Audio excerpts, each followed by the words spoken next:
네, 여러분의 저녁 파트너 김종석입니다. 오늘부터 크게 새로워진 뉴스탑 10입니다. 10위부터요.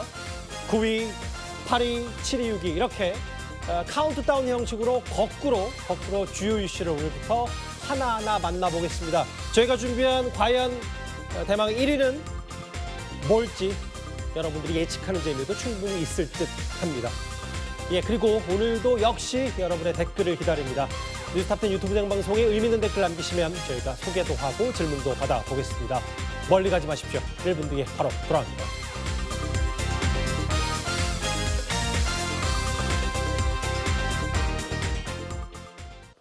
바로 10위부터 출발해 보겠습니다. 이 사람 얘기입니다.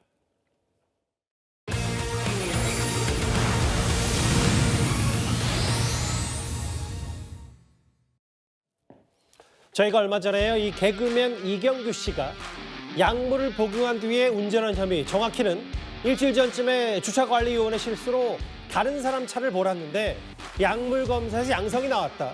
그래서 경찰 조사를 받았다는 소식 전해드렸습니다. 그런데 오늘 새롭게 알려진 얘기가 있습니다. 경찰이 국과수에 이걸 요청했습니다.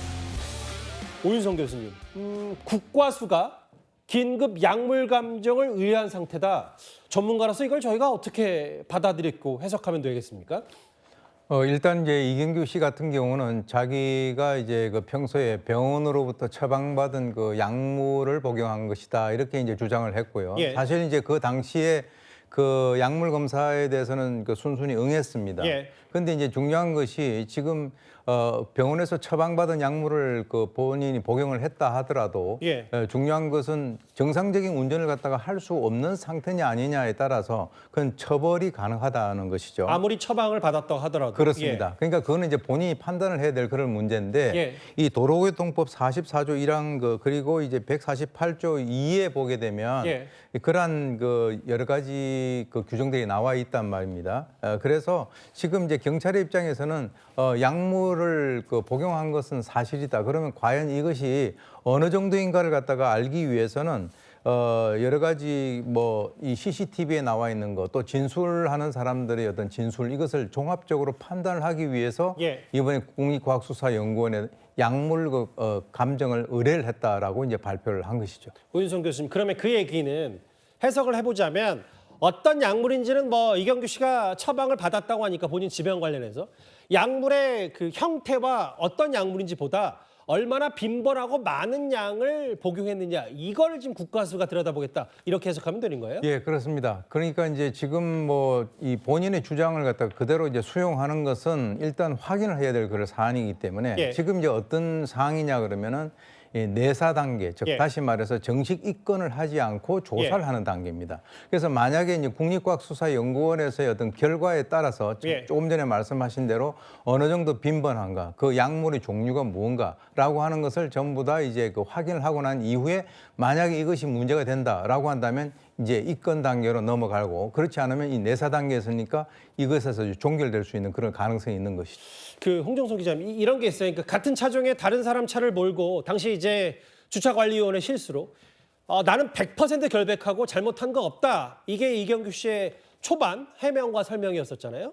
네, 오늘도 연락을 해봤는데 마찬가지입니다. 뭐냐 하면 예. 이제 그 전날 녹화가 좀 길어지면서 몸이 좋지 않았고 그래서 일요일인데 예. 병원을 찾아서 근데 감기가 심하니까 병원에서 링거도 맞춰줬다고 하더라고요. 예. 그래서 링거 맞고 그리고 이제 약 처방을 해줬고 그래서 약국에 가서 그 처방전을 가지고 약을 구매를 한 겁니다. 그런데 식사 후에 복용을 하라고 해서 그 자리에서 약을 먹은 건 아니고 이 소속사에 전화를 했대요. 이거 밥 먹고 약 먹으라고 하니까 또 도시락 같은 거 좀 준비돼 있으면 좋겠어요 하고 이제 물론 이제 본인이 똑같은 차종에 다른 사람의 차를 몰고 가긴 했는데 본인이 운전을 해서 사무실을 갔고 근데 그 운전하면서 가면서 여기 내 차에 있어야 되는 내 가방이 없네 이걸 인지를 했고 그래서 이제 본인이 만약에 정말 운전이 힘들었다면 뭐 소속사 직원이나 다른 사람한테 가방을 찾아오라고 했을 텐데 그거를 본인 차라고 생각하고 있기 때문에 지금 이제 본인이 다시 가방을 찾으러 간 거예요.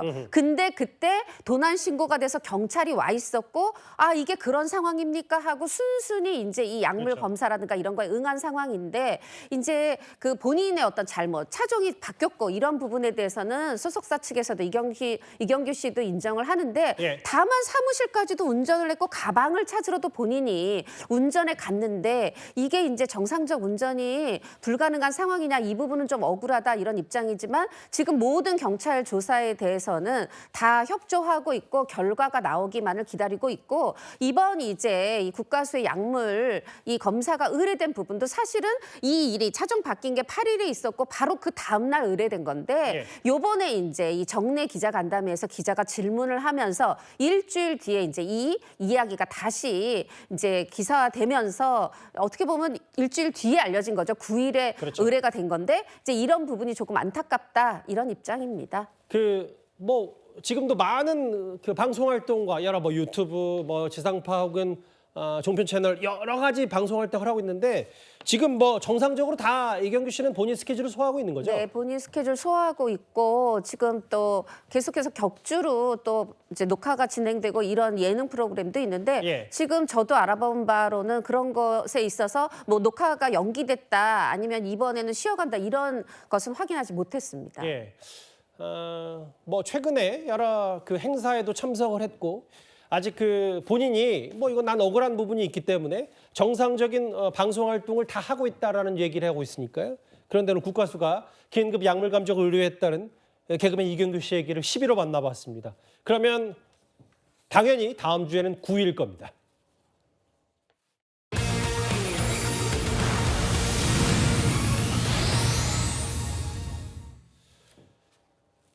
제주도는 이미 장마에 접어들었고요. 주말새 부산에서 기록적인 폭우가 쏟아졌는데 지금부터 만나볼 저 영상을 한번 주목을 해 주십시오. 홍정성 기자님. 145mm라는 부산에 어마어마한 비가 쏟아졌는데 저 길 한가운데 맨홀 뚜껑이 열리면서 큰 불상사가 벌어질 뻔했습니다. 맞습니다. 그제 새벽에 있었던 일인데요. 밤사이 145.5mm, 최대 180mm까지 폭우가 정말 저도 부산에 계신 분한테 들었는데 눈앞이 보이지 않았다 그래요. 그럴 정도로 많은 비가 내렸고 그런데 이 보시면 30대 여성이 이제 사실은 저게 그 비가 많이 오면서 물이 하수관에서 역류를 하면서 예. 뚜껑이 열렸는데 그걸 미처 우산을 펴고 가면서 이 상황을 못 보고 가다가 그대로 맨홀 아래로 빠진 겁니다. 예. 정말 굉장히 절체절명 위기 상황인데 이런 또 선한 일상의 영웅분들이 계시더라고요. 예. 주변에 인적이 드문 시간이고 상황이었는데도 주변 상인 두 분이 직접 그 2m 아래 맨홀까지 내려가서 직접 구조를 해 주신 겁니다. 예. 그렇게 해서 무사히 이제 구조가 됐고 이 여성분 말이 근데 나는 크게 다치지 않았다 해서 이제 귀가가 됐습니다. 본인이 그대로 귀가했다고 하는데 정말 그 영상 보시면 그 두 분뿐 아니라 맞아요. 많은 분들이 이게 내 가족 일인 것처럼 막 구해주고 계세요. 그래서 비극을 피할 수 있었던 사건이었습니다. 30대 여성이 역류로 맨홀 뚜껑이 열린 그 구멍의 아래로 추락했고 보신 그대로 주변 상인들이 막대기를 이용해서 지금이야 뭐 우리가 결과적으로 2m가 넘는 맨홀 깊이구나 했지만 실제로 저 여성을 구할 때는 깊이조차 가늠할 수 없을 정도로 큰 위기였는데도 불구하고 다 팔 걷어붙이고 들어가서 구조를 했습니다. 홍 기자님, 그런데 보면 일단 천만다행으로 구조가 되긴 했지만 저기가 중점 관리 구역이었는데 뭔가 조치나 고지 알려주는 게 미흡했던 것 같아요. 맞습니다. 사실 이제 부산이 2023년 12월부터 우리 콘크리트 맨홀 뚜껑 다 철제로 바꿉니다 했고 지난해 6월에 전체 다 바꿨습니다 하고 알리긴 했어요. 근데 예. 이게 철제로만 바뀐다고 되는 게 아니라 여기에 또 안전장치가 필요하다고 해요. 그래서 부산시가 이제 이런 부분 이게 사실은 이제 2022년부터 부산시뿐 아니라 다 실시되는 건데 그러니까 침수 우려가 큰 곳, 그곳을 중점 관리 구역으로 지정을 해서 예. 그곳에 이 맨홀에 대해서 그 안전장치를 설치를 하겠다 이렇게 밝힌 겁니다. 예. 근데 부산에 전체 한 17,000개 있는데 지금 그 안전장치가 설치된 것은 15.5% 이제 3,000개가 되지 않아요. 그래서 여기도 바로 침수가 잦았고 그래서 중점 관리 구역이었는데 이 안전장치 말하자면 뚜껑이 열리더라도 그 아래로 빠지지 않도록 이 어떤 이제 장치가 있어야 되는데 그게 되지 않았기 때문에 앵커님 말씀하신 것처럼 정말 깊이를 알 수 없는 그곳으로 이 여성이 빠졌던 그런 상황이었는데 더 기가 막힌 건 이제 빠졌어요. 그래서 사람을 막 끌어올리려고 하는데 우리 보통 공사하시는 분들도 그 하수구 열면 그 아래 이렇게 사다리 같은 거 돼서 이렇게 내려가시잖아요. 예. 그런데 그럼 그거라도 꽉 붙들고 있어서 그래서 이제 다른 분들이 구할 수 있었던 건데 그래서 그 맨홀 아래 내려가신 분들이 이렇게 영차 그 사람을 위로 올리려고 하는데 그 사다리가 파손이 된 거야. 왜 그런가 하고 봤더니 이미 파손이 돼 있는데 그 수리를 제대로 한 게 아니라 테이프로 고정을 해놨다는 겁니다. 예. 이 사다리는 하수관과 하수관을 오가는 그런 사다리인데 이게 말하자면은 또 다시 한번 이제 구했나 보다 하는 순간에 다시 한번 가슴 철렁하게 하는 그런 순간이 있었던 겁니다. 근데 사실 이런 맨홀 사건들이 빈번하게 일어나는 이유가 뭐냐면 과거에 이런 사례도 있었습니다. 그 오윤성 교수님, 2022년 8월 제주, 그러니까 3년 전 사건인데 과거에 저렇게 맨홀 뚜껑이 튀어오르면서 달리던 버스가 저렇게 부딪히는 사고도 있었습니다. 예, 그렇습니다. 지금 이제 그 맨홀 사고가 발생되는 이유는 밑에서 이제 그 침수가 심하고 이 수압이 아주 위로 이제 올라오기 때문에 저 뚜껑 자체가 이렇게 들어 올려지는 거예요. 그래서 이제 이번 그 부산 같은 경우는 이제 지나가시는 그 여성분이 거기다 빠진 거고요. 예. 그리고 이제 이번 같은 경우는 이 버스가 지나가는 상황에서 바로 아래에서 이렇게 딱 이렇게 치니까 예. 버스 자체가 이렇게 완전히 약간 들른 거죠.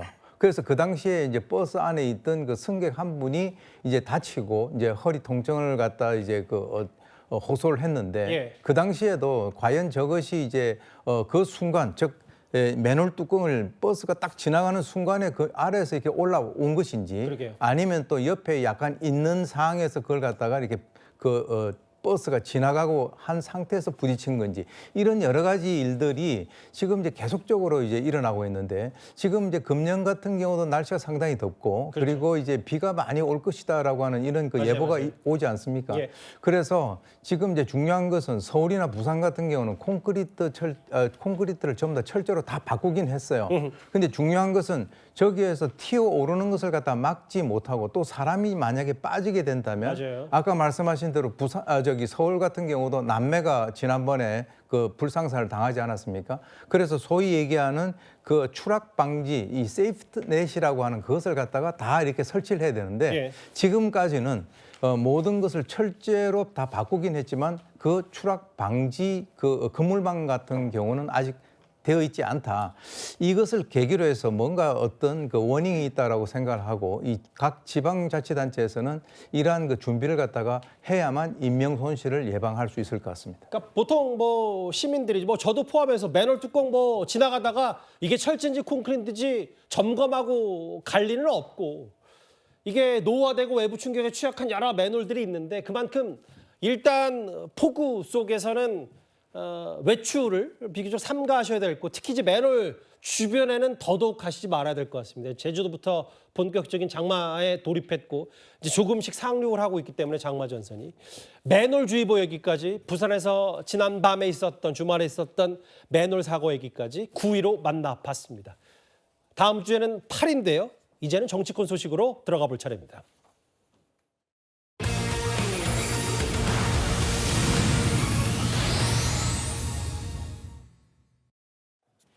오늘이 6월 16일이고요.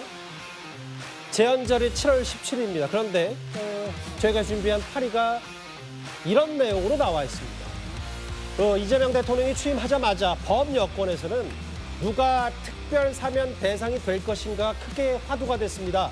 여권 내부에서도 아직 수감 기간 많이 남았는데 이재명 대통령에게 이런 특사 부담을 줘서는 안 된다. 이런 비판 목소리가 대체적이긴 합니다만 그럼에도 한 톤씩 한 톤씩 특별 사면 목소리가 더 커지는 이유가 있을 겁니다. 내란 청산과 대한민국 정상화는 검찰 독재 피해자들을 제자리로 돌려놓는 일과 함께 가야 합니다. 이 자리에 조국 대표님 계셨으면은 저보다 훨씬 더 좋아하시지 않았을까. 또 개인적으로도 조국 전 장관은 저하고 워낙 절친했던 그런 사이고 사면이 필요하다는 시민사회 의견들도 다양하게 표출되고 있지 않습니까? 일단 이 얘기 하나하나 만나볼게요. 뭐 처음에는 이러다 그냥 뭐 몇몇 사람들이 목소리 크게 높이고 말겠지 싶었는데 이 이슈가 좀 쭉 가는 것 같아요. 강성필 부위원장님. 네.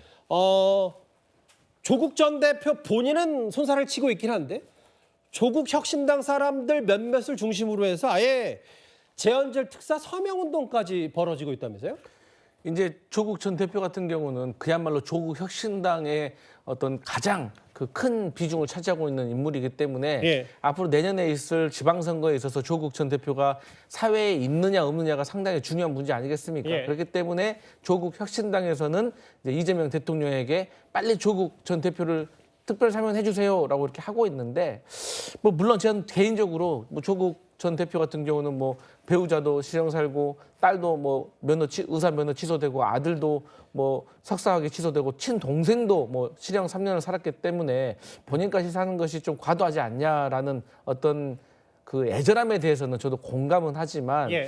이제 정권 초기잖아요. 이제 뭐 한 달도 아직 안 됐는데 아무래도 이 전직 대통령의 특별 사면과 관련해 가지고 논란도 많았는데 여기에 대해서 이재명 대통령에게 너무 부담 주는 것이 아닌가라는 공감대가 있기 때문에 예. 이 문제에 대해서는 국민 눈높이에 맞춰서 조금 더 신중하게 결정해야 될 것 근데 같습니다. 정성호 의원 같은 경우는 조금 그래도 고민해볼 필요가 있다 뭐 이런 얘기를 하던데요? 그러니까 그게 제가 앞서 말씀드렸듯이 조국 전 대표의 어떤 집에 뭐 배우자, 뭐 딸, 아들, 친동생까지도 멸문지화당했기 때문에 만약에 조국이라는 이 정치인이 아니었다면 그렇게까지 될 일은 아니었다. 그러니까 이게 잘못이 없다는 게 아닙니다. 예. 근데 그런 면이 있고 거기에 대해서 폭넓은 어떤 공감대가 지난 총선에서 조국 혁신당에게 지지로까지 이어졌기 때문에 예. 이 조국 전 대표에 대한 이 특별 사면 문제는 보통의 특별 사면과는 조금 다른 감정의 문제가 있긴 하다. 그것을 정성호 의원께서 어필하신 것 같습니다. 이현정 의원님. 네. 7월 17일이면 이제 한 달 남았고 물론 실제로 이게 특사가 이뤄질지에 대한 가능성은 그리 높아 보이지는 않음에도 오늘 한 신문 제목을 보니까 청구서 앞에 너무 빠른 청구서라는 표현도 썼는데 이 부분은 어떻게 저희가 고민해 볼까요? 7월 17일 날 재헌절은 아마 이재명 대통령이 사실상의 취임식을 하는 날일 겁니다. 예. 약식으로 취임식을 했기 때문에 아마 재헌절에 취임식을 할 건데요. 뭐 이날 아마 이재명 대통령 입장에서는 이재명 정부의 기본적인 어떤 앞으로의 철학, 방침 이런 것들을 밝히는 날이라고 보여집니다. 자, 그런데 이런 날에 조국 전 장관, 이화영 전 부지사를 사면한다 그러면 국민들은 이 이재명 정부가 가지고 있는 법치와 공정의 가치를 어떻게 볼까요? 자, 정치인이고 우리 편이면 내가 찍고 나면 다 봐준다. 이런 이야기가 있지 않을까요? 더군다나 지금 이화영 전 부지사 같은 경우는 본인의 지금 사법적 리스크와 연결되어 있는 예. 상황입니다. 자, 그러니까 이화영 전 부지사의 어떤 증언 하나에 따라서 이재명 대통령의 어떤 재판에 결정적 영향을 미칠 수 있어요. 즉, 당시의 대북 송금 문제를 이재명 대통령 당시 지사에게 보고했느냐 여부가 굉장히 큰 쟁점이고 예. 만약에 보고했다 그러면 그런 뭐 이재명 대통령이 이 집권 이후에라도 충분히 사법적인 처리를 받을 수 있는 문제입니다. 자, 그런 위치에 있는 지금 이화영 전 부지사가 재헌절날 나를 사면해라 이렇게 요구한다는 게 결국은 내가 당신 안 불었으니까 나를 사면해라 라는 청구서와 같은 그런 느낌으로 다가오는 것이거든요. 예. 뭐 조국 전 장관도 마찬가지입니다. 아니 본인들 많이 뭐 했다 그러는데 실제로 그 죄가 있기 때문에 예. 결국은 대법원까지 간 거 아니겠습니까? 그럼 다른 일반인들도 다 사면해 줘야 되는 거 아니겠어요? 굳이 어떤 정치인이기 때문에 사면해야 되는 논리가 있으면 저는 그렇기 때문에 아마 이재명 대통령도 이런 선택을 안 할 겁니다. 왜? 이제 곧 출발하는 이재명 정부가 처음부터 우리는 봐주기 정부야라고 하는 그런 이 굴레를 씌우는 걸 아마 저는 꺼릴 거로 보여집니다. 민주당은 뭐 어느 정도 선을 긋고 있어도 저기 화면을 잠깐 보면 실제로 조국 혁신당 지지자들이 뭐 이 검찰의 피해자라는 뭐 첫째 둘째 해서 뭐 신장식 의원뿐만 아니라 조국 혁신당 인사들은 조국 전 대표에 대한 특사를 염두에 둔 발언들을 하고 있지만 조 전 대표는 한 언론 인터뷰에서 본인은 관련이 없다, 뭐 수감 생활 잘 할 거다라는 취지의 얘기를 하고 있죠. 그런데 앞서 잠깐 언급하셨듯이 이화영 전 부지사는 좀 다른 것 같습니다. 형을 다 채우게 되면 2030년에 만기 출소하게 되는데 이화영 전 부지사는 공개적으로 이를 요구하는 것 같습니다. 오늘 이화영 경기부지사의 대북 800만 불 사건이 대법원에서 유죄로 확정됐습니다. 직속 상관이었던 이재명 대통령이 국민들에게 직접 사과할 사안입니다.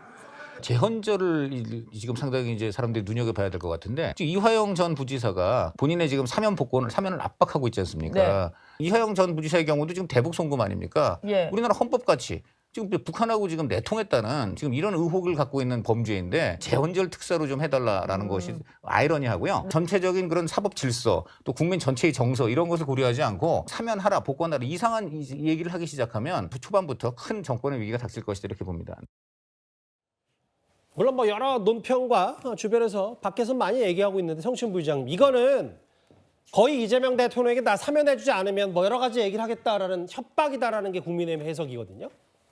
글쎄요, 국민의힘은 그렇게 계속 의심을 해왔고 그렇기 때문에 그렇게 해석을 그렇게 바라보고 싶겠죠. 근데 저는 여러분들 말씀하신 것처럼 조국 전 장관의 케이스와 이화영 전 부지사의 케이스는 좀 다르다고 생각합니다. 이 사건을 바라보는 국민들의 시선도 그렇고 일단 이화영 전 부지사는 대북 송금 건도 있지만 이 쌍방울로부터 불법 정치 자금을 수수한 건도 있기 때문에 그리고 그 형을 어느 정도 살았느냐 그거에 대해서도 뭔가 이 사면복권의 기준으로 하나의 기준으로 또 작용하기도 하지 않습니까? 지금 이화영 전 부지사는 대북 송금 건은 이번 달에 판결이 나온 걸로 알고 있고 최종 결정이 됐고 그리고 지금 조국 전 장관은 작년 12월에 결정된 다음에 지금 6개월 정도 형을 살고 있기 때문에 두 가지 케이스는 다르다고 보고요.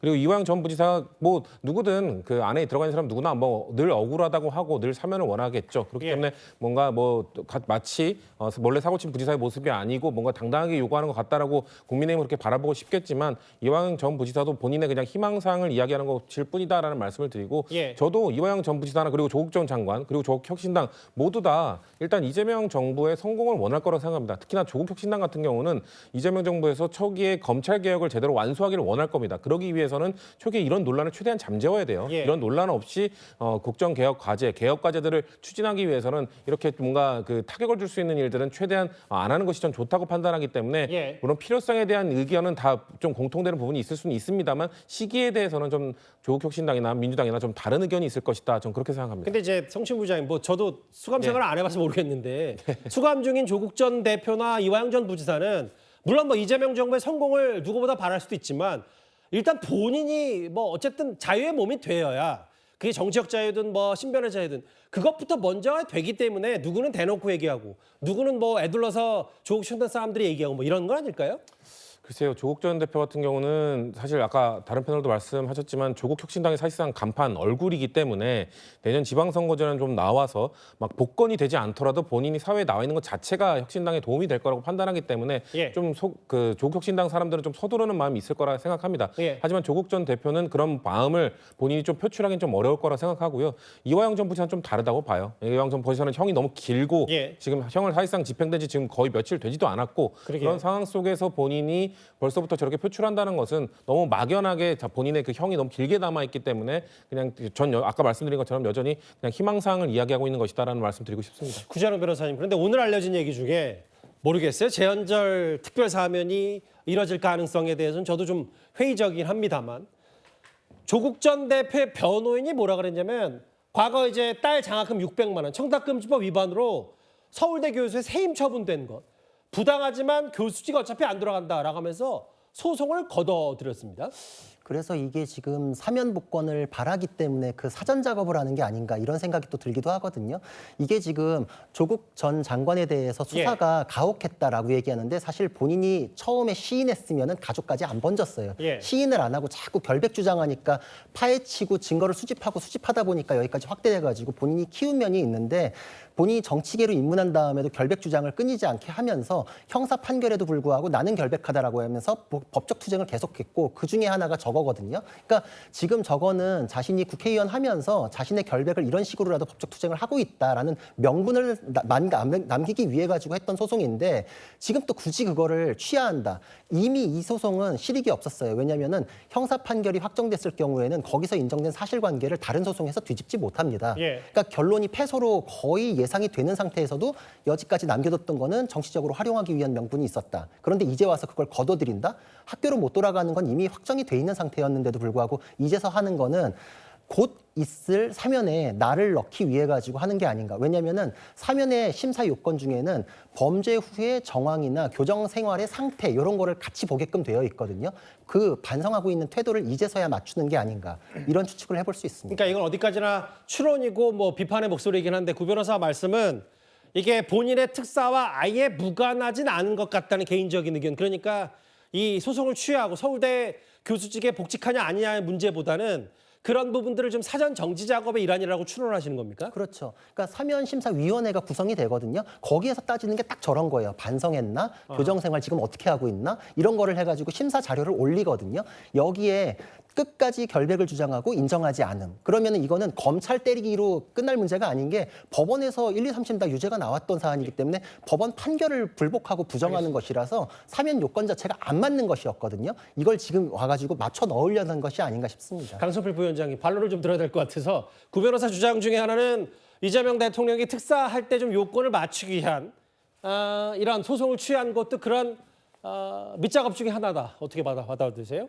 현실 정치에서 같은 당도 아닌데 조국 혁신당하고 민주당 그것도 이재명 대통령하고 저런 걸 합의한다는 것은 말로 좀 전체적으로 현실적으로 좀 맞지 않고요. 어쨌든 심정적으로는 사실 이제 조국 혁신당과 민주당이 매우 가까운 당이기 때문에 어떤 조국 혁신당의 지지자들의 어떤 바람에 대해서 사실 뭐 아픔을 같이 공감하는 부분은 있습니다. 근데 이제 저희가 말씀드렸듯이 이재명 대통령이 대한민국 절반의 대통령이 아니라 국민 전체의 대통령이 되겠다고 약속을 했잖아요. 그렇기 때문에 이러한 상황에 대해서 보수의 지지층, 국민 전체의 어떤 눈높이가 더 중요할 것 같다. 근데 조국 전 대표 같은 경우는 억울한 면이 있다. 그건 공감합니다. 잠시만요. 저희가 8위에서 7위로 넘어가려는 이 와중에 속보가 들어왔습니다. 김건희 여사가 오늘 서울 아산병원에 입원을 했습니다. 윤석열 전 대통령 부부는 파면된 이후 지금까지 아크로비스타 사저에 머물고 있는데요. 지병 악화로 입원을 했는데 위독한 상황은 아닌 것 같다라는 게 여러 전언입니다. 김건희 여사가 입원을 했다. 서울 아산병원에 이현정 의원이. 최근에도 건강이 그리 좋지 못하다. 정확히는 이제 계엄 선포 이후에 뭐 여러 가지 얘기들이 있었는데 지병은 아니고 아산병원에 입원했다. 뭐 이런 속보가 나왔어요? 사실 김건희 여사가 몸이 좋지 않다는 이야기는 이미 윤석열 대통령 죄송합니다. 계엄 이후부터 계속 나왔던 이야기입니다. 관저에 있을 때부터도 계속 몸이 안 좋아서 대부분 시간은 뭐 누워 있다 이런 이야기도 있었고요. 특히 이제 서초동으로 온 이후에도 사실 몸과 마음이 지금 굉장히 아마 피폐해져 있고 굉장히 건강 상태가 좋지 않다는 이야기는 이제 나왔습니다. 이제 그런 상황이었는데 오늘 이제 아마 서울 아산병원에 전격적으로 입원을 한 것 같습니다. 물론 이제 건강이 좋지 않기 때문에 의료적인 도움을 받을 필요는 분명히 있다고 보여지는데 문제는 이제 이번에 김건희 특검이 본격적으로 이제 활동을 시작하기 직전에 사실 입원했다는 게 여러 가지 어떤 의미가 있는 것 같습니다. 지금 일단 김건희 특검 같은 경우는 지금 일단 특검이 임명이 됐고 특검보 임명이 지금 절차를 나오고 있고 또 지금 사무실 구하는 걸로 하고 있거든요. 맞아요. 이제 그러면 아마 6월 중순 넘어가서 6월 말쯤이면 이제 본격적으로 시작이 될 텐데 특히 이제 최근에 있었던 이 샤넬백 수수 문제라든지 뭐 이런 것들을 지금 관련된 수사가 1차적으로 이루어지고 있는 상황에서 아마 이제 김건희 여사의 아마 소환만 이제 남겨놓고 있는 그러한 상황으로 보여집니다. 아마 그런 것들을 혹시나 대비하기 위한 것이 아닌가라는 또 의심을 살 수는 있는 것 같아요. 왜냐하면 이제 몸이 안 좋았으면 진작 입원을 했어야 되는 그런 상황인데 시점이 이제 입원 시점이었기 때문에 또 김건희 특검이 발족을 한 다음에 지금 입원하는 거여서 뭔가 수사를 피하려고 하는 건 아닌가라는 그런 의심도 받고 있는 것 같습니다. 뭐 위독한 상황은 아니니까 바로 뭐 서울 아산병원에 입원했다가 다시 퇴원을 할 수도 있고요. 저게 가장 최근에 그러니까 6월 3일 아크로비스타 사저 인근 투표소에서 공개 활동, 정확히는 공식석상에 33일 만에 모습을 드러냈던 김건희 여사인데 구자룡 변호사님, 만약에 저 입원이 길어지면 아예 이른바 3대 특검 중에 김건희 특검이 있고 최근에까지도 대선 끝나면 그 전에는 서면 조사에 응하겠다라는 취지의 얘기했는데 그러면 이 몸 상태와 특검에 대한 속도는 어떻게 이루어질 수가 있는 겁니까? 사실 이제 진단명이나 이런 거를 고려를 하게 됩니다. 그렇기 때문에 병원에서도 특별히 입원이 필요하지 않음에도 불구하고 장기 입원을 허가해 주거나 예. 이러진 않거든요. 그리고 그게 다시 또 진단서가 수사 일정에 대해서 제출이 돼야 됩니다. 그래서 큰 병이 아닐 경우에 입원했다는 이유만으로 수사 일정에 대해서 뭐 연기해 달라거나 이렇게 가기가 어렵거든요. 지금 특검은 그 준비 단계도 거의 한 달 정도가 걸리기 때문에 한 달 이상의 장기 입원이 가능할까? 저는 거기에 대해서는 진단명을 좀 받아봐야 알겠는데 예. 아마 그 이전에 위독한 상황이 아니라고 하면은 그 이전에 퇴원할 가능성이 높고 예. 수사를 연기시킬 수 있는 사유로 작동하기는 매우 어렵다. 만약에 어떤 정말 위독한 병이 발견됐을 때 그때는 다른 문제가 되지만 현재로서는 그게 뭐 한 달 이상씩 돼서 특검이 소환을 했을 때 그걸 연기할 수 있는 상황까지 가지는 않을 것 같다는 생각을 합니다. 알겠습니다. 조금 들어온 김건희 여사, 윤 전 대통령 관련 속보까지 만나봤습니다. 카운트다운 형식으로 새로워진 뉴스탑 10 중간 점검을 좀 해볼까요? 10위 이경규 씨, 9위 맨홀 사고, 8위 조국 전 대표와 이화영 전 부지사 얘기였습니다. 이제 조금씩 10위, 9위, 8위 조금씩 상위권 주제를 향해서 달려가고 있는데 그러면 7위는 뭘까요? 바로 한번 만나보겠습니다.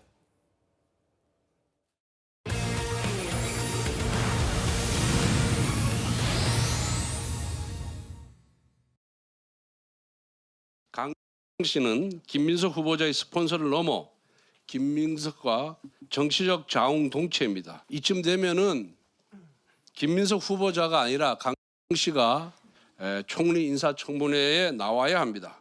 김민석 후보자는 총리직을 자진 사퇴할 것을 촉구합니다. 아까 말한 두 번째 정치자금법 7억 받아가지고 대법원 확정 판결된 것도 강 씨가 한 2억 이상 준 걸로 재판 판결문에 나오거든요. 그때 유학 비용으로 돼 있습니다. 그리고 실제로 그때도 마포민주당, 그 당시는 마포민주당이라고 하지 않고 알박기 민주당이라고 그랬어요. 왜냐하면 민주당이 민주당이라는 단어명을 못 쓰도록 알박기 한 거거든. 그걸 가지고 김민석 당시 그 후보가 민주당에 투항하면서 사실 복당이 된 거거든요. 이제 그렇게 하면서도 강민석 씨가 대표로 돼 있었어요. 모든 비용을 다 강민석 씨가 됐을 거라는 합리적 의혹이 분명히 있습니다. 이 얘기, 김민석 후보자의 이 반문 얘기는 잠시 뒤에 준비되어 있고요. 보신 그대로 국민의힘은 김민석 후보자의 사적 채무 관련 의혹에 꽤 집중을 하고 있습니다. 아니 어떻게 불법 정치 자금을 준 장본인과 또다시 돈 거래를 하는 게 상식적이냐 이런 의문에서부터 국민의힘은 여러 의혹 제기를 하고 있는데요. 이현정 의원님. 네. 그런데 그 논란의 강모 씨가 사실은 뭐 미국 유학 시절 2억 5천만 원 상당의 제공 이 부분도 꽤 눈여겨봐야 되는데 이 강모 씨가 작년까지도 김민석 후보자의 후원회장을 지냈었더라고요. 네, 제가 알기로 아마 이분이 뭐 사업을 하시는 분으로 알고 있는데 그 김민석 후보자와 꽤 오랫동안 인연을 있는 분으로 알고 있습니다. 그러니까 특히 이제 정치인들 같은 경우는 뭐 일단 후원 자체는 할 수 있지만 사실 김민석 후보자가 이제 뭐 좀 낭인 생활 비슷하게 할 때 그러니까 출마를 못하고 이제 공민권이 제한돼 있을 때 본인이 이제 미국 유학을 갔습니다. 예. 미국 유학을 가서 거기서 이제 로스쿨을 다니면서 변호사 자격증 따기도 하고 했는데 문제는 이게 아무리 후원자지만 미국에 가 있을 때까지도 이제 매달 한 450만 원씩 돈을 보내서 한 2억 5천만 원 상당의 생활비를 부담을 했다라는 것은 이게 뭐 보통 사이는 아닌 것 같아요. 그리고 돌아와서도 이제 정당을 그 민주당이라고 해서 이제 소위 뭐 알박기 정당 비슷하게 합니다. 근데 이분이 이제 그 당을 원래 이분이 이제 당을 이끌고 있다가 이제 김민석 후보자가 이제 새로운 공민권을 회복하면서 이 당 대표를 하는 거거든요. 이 당이 지금 민주당과 합해지면서 지금 더불어민주당이라는 이름을 가질 수 있게 된 상황입니다. 자, 그런 상황이라면 이게 단순히 그냥 어떤 지인이 정말 순수한 마음에서 지원한 것인지 아니면 여러 가지 정치적인 목적을 가지고 이분이 아마 이번 선대위에 무슨 분과회도 아마 있었던 걸로 알고 있어요. 그러면 뭔가 정책의 어떤 뭐 목적을 가지고 제공한 것이 아니냐 이런 이제 의심은 있는 것이고 그런 거기 때문에 특히 정치인들은 이런 다른 사람에게 돈을 제공받을 때 이게 정치자금법으로 제한을 받습니다. 그렇다면 김민석 후보자가 과연 이분과의 어떤 오랜 동거래, 더군다나 이분의 돈을 지원해 준 것 때문에 당시에 정치자금법 위반 혐의로 또 한번 벌금을 받은 적이 있어요. 그 장본인인데. 그렇죠. 그 이후에 또 빌렸어요. 보통 한 번 이렇게 문제가 생기면 그 다음부터 관계를 끊거든요. 그러니까 였는데 굉장히 특이한 것은 이분이 계속적으로 뭔가 이 김민석 후보자한테 돈을 제공했다는 것 자체가 예. 어떤 의도인지 아마 이거는 아마 청문회 때 이분이 나오셔서 아마 의원들 좀 질문을 받아야 되지 않나 싶습니다. 예. 작년까지만 해도 김민석 후보자의 후원 회장이었다. 작년 초까지만 해도. 그런데 불법 정치 자금을 댔던 이 강모 씨 포함해서 11명에게서 같은 날 1억 4천만 원 빌렸던 것 기억하실 겁니다. 다음 화면을 볼게요. 그리고 나서 7년 동안 갚지 않다가 최근에서야 김민석 후보자가 이 돈을 상환했는데 성침 부장님. 예. 근데 보니까 강모 씨 소개로 또 다른 인물이 같은 날 1,000만 원을 빌려줬다. 자금의 저수지가 강모 씨인지를 밝혀야 이게 국민의힘의 집중적인 의혹 제기, 특히 강모 씨에게 집중이 돼 있어요. 그렇죠. 일단 근데 이모 씨가 본인은 일단 이자를 꼬박꼬박 받았다라고 밝혔고 최근에 1,000만 원도 상환을 받았다라고 얘기했습니다. 그리고 유명한 정치인이라고 소개를 받았기 때문에 1,000만 원 정도의 돈을 빌려줬다라고 증언을 했죠. 그렇기 때문에 뭔가 추가적인 자료가 필요하다면은 뭐 김민석 후보자가 인사청문회 과정에서 좀 밝혀야 되는 부분이라고 생각을 하고요. 제가 봤을 때는 아까 우리가 앞서 봤던 그 2억 5천만 원 그거에 대한 판결문을 보면은 처음에는 1심 때는 집행유예 2년에 추징금 7억 2천만 원이 나왔었는데 2심 때 이게 집행유예가 벌금 600만 원으로 하향됐어요. 그러면서 그 법원에서 뭐라고 했냐면은 이거는 사실상 돌려주지 않을 생각으로 준 돈이다. 그렇기 때문에 불법 정치 자금이 맞다. 다만 이게 김민석이라는 정치인의 재기를 바라는 그런 사람들이 대가성 없이 준 것이다라고 판단을 했어요. 그렇기 때문에 형을 낮춘다라고 판결을 했거든요. 그것이 대법원에서 확정 판결이 됐고요. 그런 것처럼 뭔가 대가성 없이 줬던 돈이라는 것은 그 이전에도 분명히 그럼에도 불구하고 정치인은 대가성 없는 돈도 받으면 안 됩니다. 그렇기 때문에 정치자금법 위반으로 처벌을 잘 아시다시피 정치자금법은 예전이나 지금이나 상당히 엄격합니다. 똑같죠. 똑같습니다. 그렇기 때문에 저는 김민석 후보자가 2018년에 뭔가 그 본인이 그 누진되는 추징금, 그 세금이 자꾸 누진되면서 늘어나고 있는 과정 속에서 불가피하게 돈을 좀 꺼야 되는 상황이었고 그런 상황에서 또 말씀드린 것처럼 강모 씨라는 그분에게 돈을 받는 것이 위험할 수도 있겠다는 생각에 아마 차용증도 쓰고 그렇게 그 전액을 받지 않고 아마 사람을 소개해달라고 하지 않았을까라는 생각이 들어요. 그렇기 때문에 그런 것들을 저는 그 김민석 후보자가 인사청문회에 나와서 2018년 때 어느 정도로 추징금이 누진되고 불어나고 있었는지 그걸 얼마나 갚을 능력이 안 돼서 힘들었는지에 대해서 좀 추가적인 해명을 하지 않을까라는 게 생각이 들고요. 그런 상황 속에서 그 전 주진우 의원이 저렇게 주장을 하려면은 그 이모 씨 이외에 1,000만 원을 꿔준 사람들 중에 나는 1,000만 원 꿔준지도 몰랐다든지 나는 이자를 받은 적이 없다든지 뭐 그 정도의 추가적인 의혹 제기할 만한 증거가 있어야 이거는 뭐 허위 차용증 아니냐라는 주장을 할 수 있는 것이지 지금 아무것도 나오지 않은 상황에서 그냥 본인의 상상력 추측만으로 이거는 그냥 사실상 저수지가 있는 것 아니냐라고 말하는 거는 저는 아무런 증거가 없는 상황에서 너무 과한 추측 아니냐 이렇게 말씀드리고 싶습니다. 일단 강모 씨가 의혹의 핵심 인물이고 강모 씨 소개로 또 이모 씨도 1,000만 원을 빌려줬다. 이 부분에 대한 저수지에 대한 뭐 자금, 정치자금법, 불법 정치자금을 이 강모 씨가 거의 돈의 그 큰 웅덩이처럼 갖고 있었던 거 아니냐는 국민의 의혹 제기니까 한번 들여다 봐야 된다. 오늘 김민석 후보자가요 출근길에 기자들에게 이런 질문을 받았습니다. 후보자님 안녕하세요. 야당에서 허위 차용증을 쓰고 자금을 지원받았다는 의혹이 제기됐는데요. 누가 질문하셨죠? 야당에서 허위 차용증이라는 그런 허위나 확인되지 않은 용어를 쓰는 것을 주의하시는 것이 좋을 것 같습니다. 오늘 빌려준 분들이 고액의 정치 자금을 지원했다는 후원했다는 의혹도 있는데요. 그런 표현 쓰지 말아달라는 주의. 오늘 딱 질문 하나가 나왔는데 그거에 대해서 김민석 후보자가 저런 반응을 보였어요. 아까 그 이모 씨에게 성친부의장 말처럼 강모 씨가 소개해줬는데 뭐 같은 회사에서 일하다 보니까 1,000만 원 빌려줬고 국회의원 2명 지내신 이름이 잘 알려진 사람이니까 믿고 빌려주게 됐다. 다음 화면을 볼게요. 허위 차용증이라는 표현을 주의해달라고 김민석 후보자가 조금 전에 분명히 얘기했는데 구자령 변호사님. 이거 앞서 이자 얘기를 할게요. 요거 재산 변동 내용 말고 요건 잠시 뒤에 또 준비되어 있으니까 이자 부분을 좀 살펴봐야 될 게 뭐냐면 한국일보 보도에 따르면 본인이 이제 여러 돈을 꿔준 상태에서 A 씨와 B 씨는 이미 돈을 받지 않았음에도 후원금, 이자를 받아야 될 사람들이 후원을 해주지 않았냐. 이 부분 때문에 좀 논란이 되는 것 같아요. 그렇죠. 그러니까 애초부터 저 1,000만 원도 받을 생각이 없었던 게 아닌가라는 의혹이 제기가 되는 것이고 그거에 대한 보강되는 증거들이 계속 나오고 있다.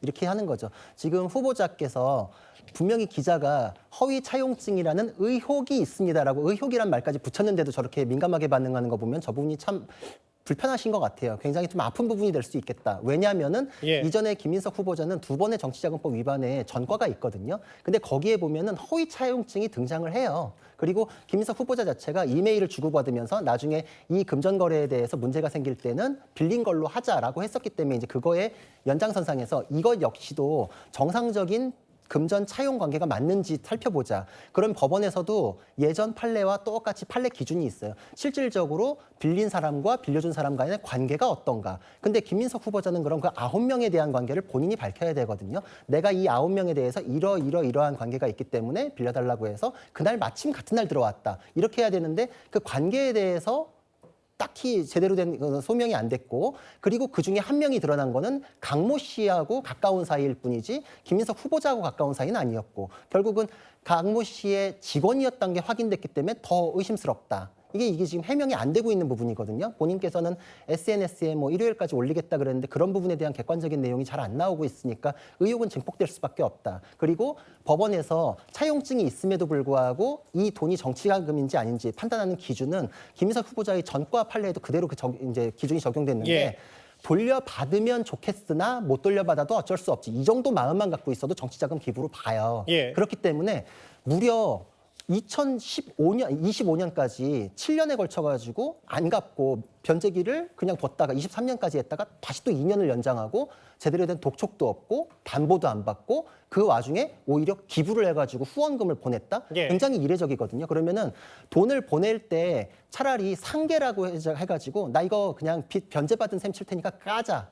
그냥 퉁치고 없애자. 이제 쉽게 말해서. 그럴 수도 있는데 굳이 내가 받을 돈은 그대로 두고 후원금을 보냈다. 이것도 굉장히 이례적인 것이거든요. 그러면은 이게 종합적으로 했을 때 이 1,000만 원이라는 돈이 정말로 받을 생각이 있이 빌려준 것이냐에 대해서 굉장히 약화되는 사유로 볼 수밖에 없고 요건 판례 기준이기 때문에 요거에 대해서 해명은 객관적인 자료가 나오지 않으면 김민석 후보자가 쉽지 않을 것 같다 이런 생각이 듭니다. 근데 저는 한국일보 보도를 좀 인용해서 보면 강성필 부위원장님 돈도 꿔주고 뭐 소위 말하는 이제 뭐 빨리 갚아라. 뭐 이자는 오히려 김민석 후보자가 줘야 되는데 뭐 이자보다 더한 후원금을 줬다. 이걸 두고 이제 불법 정치자금 의혹 아니냐. 이게 지금 야당의 주장이거든요.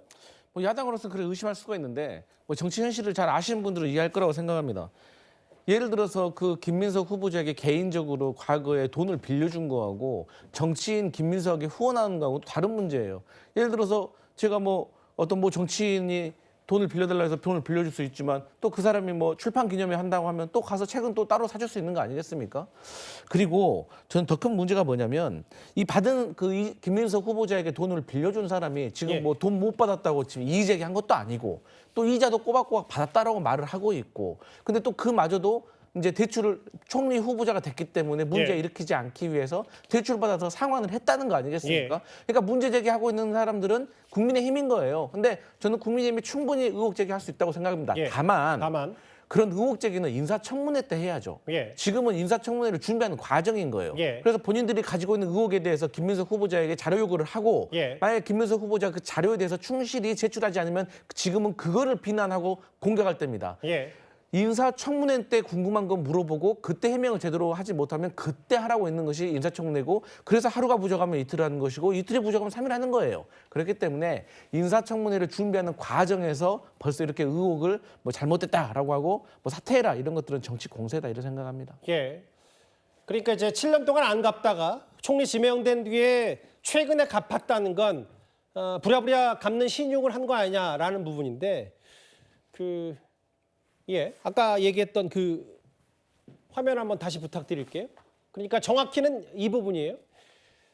김민석 후보자 갚긴 갚았다. 그러니까 이걸 1억 4천만 원을 왜 7년 동안 제때 갚지 않고 만기를 연장했냐는 부분에 대해서 김민석 후보자가 금요일에 뭐라 그랬냐면 다른 대출을 일으켜서 갚았다라고 했는데 어떻게 구체적으로 갚았는지에 대한 설명은 아마 인사청문회에서 할 것 같고 그거에 대해서는 얘기는 없었어요. 그러면 총리 지명된 다음에 부랴부랴 갚는 건 이거 의혹 있으니까 의혹 나올 거봐 털고 간 거 아니냐라는 게 야당의 주장이고, 또 하나가 있습니다. 아무리 계산기 두드려 봐도 김민석 후보자가 국회의원 월급 말고 다른 수익이 없는데 추징금도 기부금도 아들 유학비도 어떻게 냈냐. 이게 좀 계산이 안 된다. 이현정 의원님. 네. 그래서 계속해서 얘기 나오는 게 뭐 정치자금 얘기가 야당에서 얘기하는 것 같고요. 글쎄 말입니다. 호텔 경제학보다 더 신박한 논리인 것 같습니다. 왜냐하면 본인이 지금 수입이라는 게 정치인들은 그렇습니다. 정치인들 수입은 사실상 투명해요. 왜냐하면 재산도 공개하고 있고 또 본인이 국회의원이 되면 다른 어떤 업종을 할 수가 없습니다. 기업을 하는 분들은 뭐 제외하더라도 겸직을 할 수가 없어요. 그러니까 국회의원의 재산 증식은 늘 국민들에게 1년에 한 번씩 국민들에게 공개가 되고 있습니다.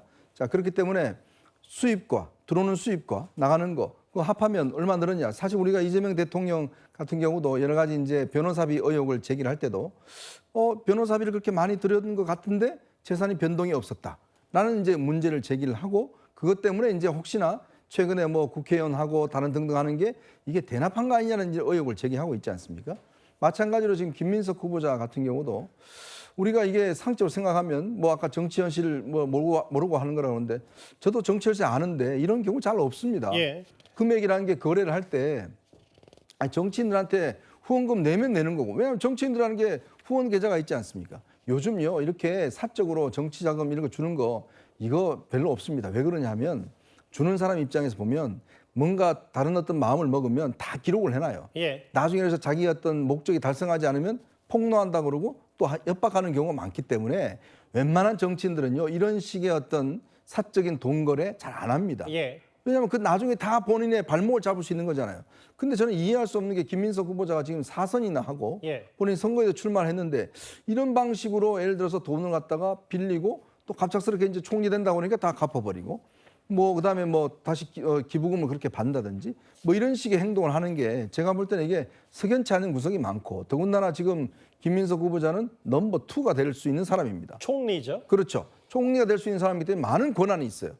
그렇다면 이런 돈을 그동안 기부했던 분들이 정말 사심없이 했을까요? 정치인들이 항상 하는 이야기 그거예요. 사심없이 지원했다는데 세상에 자기 돈을 사심없이 지원하는 사람이 어디 있겠습니까? 예. 그러니까 그런 의미 있는 거고 왜 지금 이 문제를 제기하느냐? 당연히 지금 제기해야죠. 언론에서 지금 뭐 많은 부분들을 지금 보도하고 있고 예. 청문회 그 한 날, 한 이틀 하면 그 다음에는 민주당 의원들 그냥 다 동의 찍고 인준하면 그냥 총리 후보자 되는 거 아닙니까? 그 전에 여러 가지 의문들을 제기해서 시장의 반응들이라든지 이 시중의 반응이라든지 그다음에 검증이라든지 이걸 거쳐야지만이 나중에 청문회 때 정말 그 사람을 불러내서 제대로 따질 수 있는 거 아니겠습니까? 성춘 부장님 맞아요. 청문회 때 해명하고 소명하면 되는데 문제는 뭐냐면 김민석 후보자도 조금이나마 계속해서 물론 뭐 적극적으로 얘기하지 않지만 어느 정도 SNS에 설명과 해명을 하고 있기 때문에 저희도 짚어보는 거고. 근데 이 부분이요. 그러니까 본인의 월급과 기타 소득이 뭔지는 모르겠지만 빚 갚는 데 쓰고 나머지는 뭐 헌금도 냈고 벌금, 세금, 추징금 다 긴 시간에 걸쳐 다 냈다는데 그럼 이걸 어떻게 어떤 부분으로 냈는지는 사실 간명한 거 아니에요? 이렇게 복잡하게 김민석 후보자가 얘기 안 해도 숫자만 얘기하면 SNS에 단 몇 줄이면 될 텐데 그러니까 이것도 국민의힘에서 의혹 제기하는 건 아닌지 모르겠어요? 그래서 그걸 몇 줄로 설명할 수 있나요? 저는 자료를 좀 제출해야 된다고 생각하고요. 예. 그러니까 그 세비 이외에 추가적으로 어떤 수익이 있었는지 아마 좀 국회의원이 세비 이외의 수익을 거두게 되면 다 신고를 하게 되어 있지 않습니까? 그런 것들이 저는 기록으로 남아 있을 거라고 생각을 하고요. 그리고 아들 유학비 같은 것들 지금 국민의힘에서 어떻게 아들 유학비까지 됐냐? 그리고 뭐 아들 유학비가 한두 푼도 아니고 미국에 유학 중이고 이런 얘기들을 하는데 그건 또 김민석 후보자의 모두가 알고 있는 국민의힘도 알고 있습니다. 가정사가 있고 그 전처가 그 유학 관련 비용들은 뭐 좀 지원을 하는 걸로 알고 있는데 그런 것까지 좀 들춰내면서까지 뭔가 이 검은 돈이 있는 것 아니냐라는 의혹 제기라는 걸 너무 선을 넘지 않았냐는 말씀을 드리고 싶고 저는 그렇게 되면 김민석 후보자가 예. 국민의힘 아까 말씀하신 것처럼 야당의 역할은 이렇게 의혹 제기하는 게 맞죠. 그렇기 때문에 이 인사청문회 때 왜냐면은 이 자료 제공이라는 것은 말씀하신 것처럼 SNS에 몇 줄 올려서 해명을 할 수도 있습니다만은 예. 저는 이 세금과 관련된 것들 뭔가 납부하고 이런 소득과 관련된 자료들은 인사청문회를 통해서 공식적으로 저는 청문위원들에게 제공하는 게 맞다고 생각하기 때문에 예. 그 시간대를 좀 기다려주면 좋겠다. 그때도 뭔가 납득할 만한 해명이나 충분한 자료가 없다? 그러면 국민의힘이 또 추가적인 비판을 하면 됩니다. 지금은 딱 이 정도의 비판을 하고 인사청문회 때 공식적인 자료를 받을 때까지는 저는 일단은 기다리는 게 맞다고 생각합니다. 그런데 김민석 후보자가 검찰을 겨누면서 콕 집어서 구체적으로 밝힌 게 있습니다. 이 사적 채무보다 좀 더 시간을 거슬러 올라간 바로 SK 관련인데요. 그 구자룡 변호사님. 본인이 2억 불법 정치자금을 전달받았다는 거에 대해서 서울시장 선거 때 이거 대법 확정 판결 받았고 피선거권 10년 박탈됐는데 이 부분에 대해서 뭐라 그랬냐면 다음 화면을 볼게요. 저도 모르게 당이 요청한 후원금의 영수증 미발급 책임. 본인은 몰랐지만 본인과 관련된 사건이고 관리 책임자이기 때문에 그래서 이걸 물었고 당시 검찰도 납득은 안 되는 얘기를 본인한테 했다라는 취지로 오늘 SNS에 얘기를 했어요. 그 여기서도 검찰 악마화 가지고서 변명을 하시려고 그러는 것 같은데 좀 이해는 안 되는 게 일단 저 변명대로면은 민주당이 잘못했다는 뜻이 되는 거잖아요. 그리고 두 번째로는 정치검찰이 그랬대는데 2002년 그 이후부터 해가지고 앞뒤로는 김대중 정권, 노무현 정권인데 그럼 민주당 정권에서 또 그랬다는 건가요? 이 전혀 무슨 말씀인지 이해가 안 되는데 게다가 저거는 또 1, 2, 3심 해가지고 유죄 났고 그 이후에 또 정치자금법 위반도 1, 2, 3심 또 해서 법원에서 유죄 났는데 법원에서 유죄가 난 걸 가지고 거슬러 올라가서 검찰 탓을 하는 것은 너무 논리가 빈약하다. 논리도 아니다 저거는. 그냥 어떤 선동적인 단어 가지고 자신의 혐의나 이런 잘못들을 가리려고 하는데 이 사안은 지금 그냥 뭐 산수의 문제입니다. 계산기까지도 필요 없고 그냥 금액이 눈에 딱 보이는 거에서 이상하기 때문에 이상하다고 하는 거고 거기에 나온 어떤 방식들이 예전에 전과하고도 연결됐지 않습니까? 이렇게 지금 합리적인 의혹 제기를 하는 것이거든요. 재산관계 형성에 대해서도 이미 김민석 후보자가 뭐 강연료나 행사비 뭐 이렇게 얘기했는데 그건 이미 재산에 반영이 되어서 신고가 됐어야 맞아요. 몇 억씩이나 또 행사를 뛰었다? 강연을 했다? 그럴 수가 없거든요. 부정청탁금지법에 의하면은 강연 한 번 할 때 한 4, 50만 원이 맥시멈이에요. 그러니까 이거를 뭐 매일 강연을 하고 다녔다? 이런 것도 아니잖아요. 그러니까 지금 말이 아무것도 해명이 안 되기 때문에 합리적 의혹을 제기하는 건데 이제 와서 거슬러 올라가서 정치검찰의 표적수사다라고 해서 당과 민주당 정권까지 누를 끼치는 발언을 하는 게 참 저는 앞뒤가 너무 안 맞고 그만큼 논리적인 해명을 못하는 게 아닌가 이런 생각이 듭니다. 다시 한번 확인차 말씀드립니다만 김민석 후보자는 최근 SNS에 본인이 이 사적 채무는 이미 다 갚았고 그 시점은 뒤늦게 알려진 사실은 이제 국무총리 후보자 지명 뒤에 갚았다. 다른 대출을 일으켜서. 그렇지만 이제 강모 씨나 다른 이모 씨에 관련된 여러 부분이 석연치 않다는 야당의 비판 얘기까지. 알겠습니다. 일단 사적 채무 관련 의혹은 여전히 국민의힘에서 정조준하고 있다면요. 다음 주에는 당연히 6기가 준비되어 있는데 이 사적 채무보다 먼저 앞서 의혹 제기됐던 게 바로 김민석 후보자의 아빠 찬스 의혹입니다.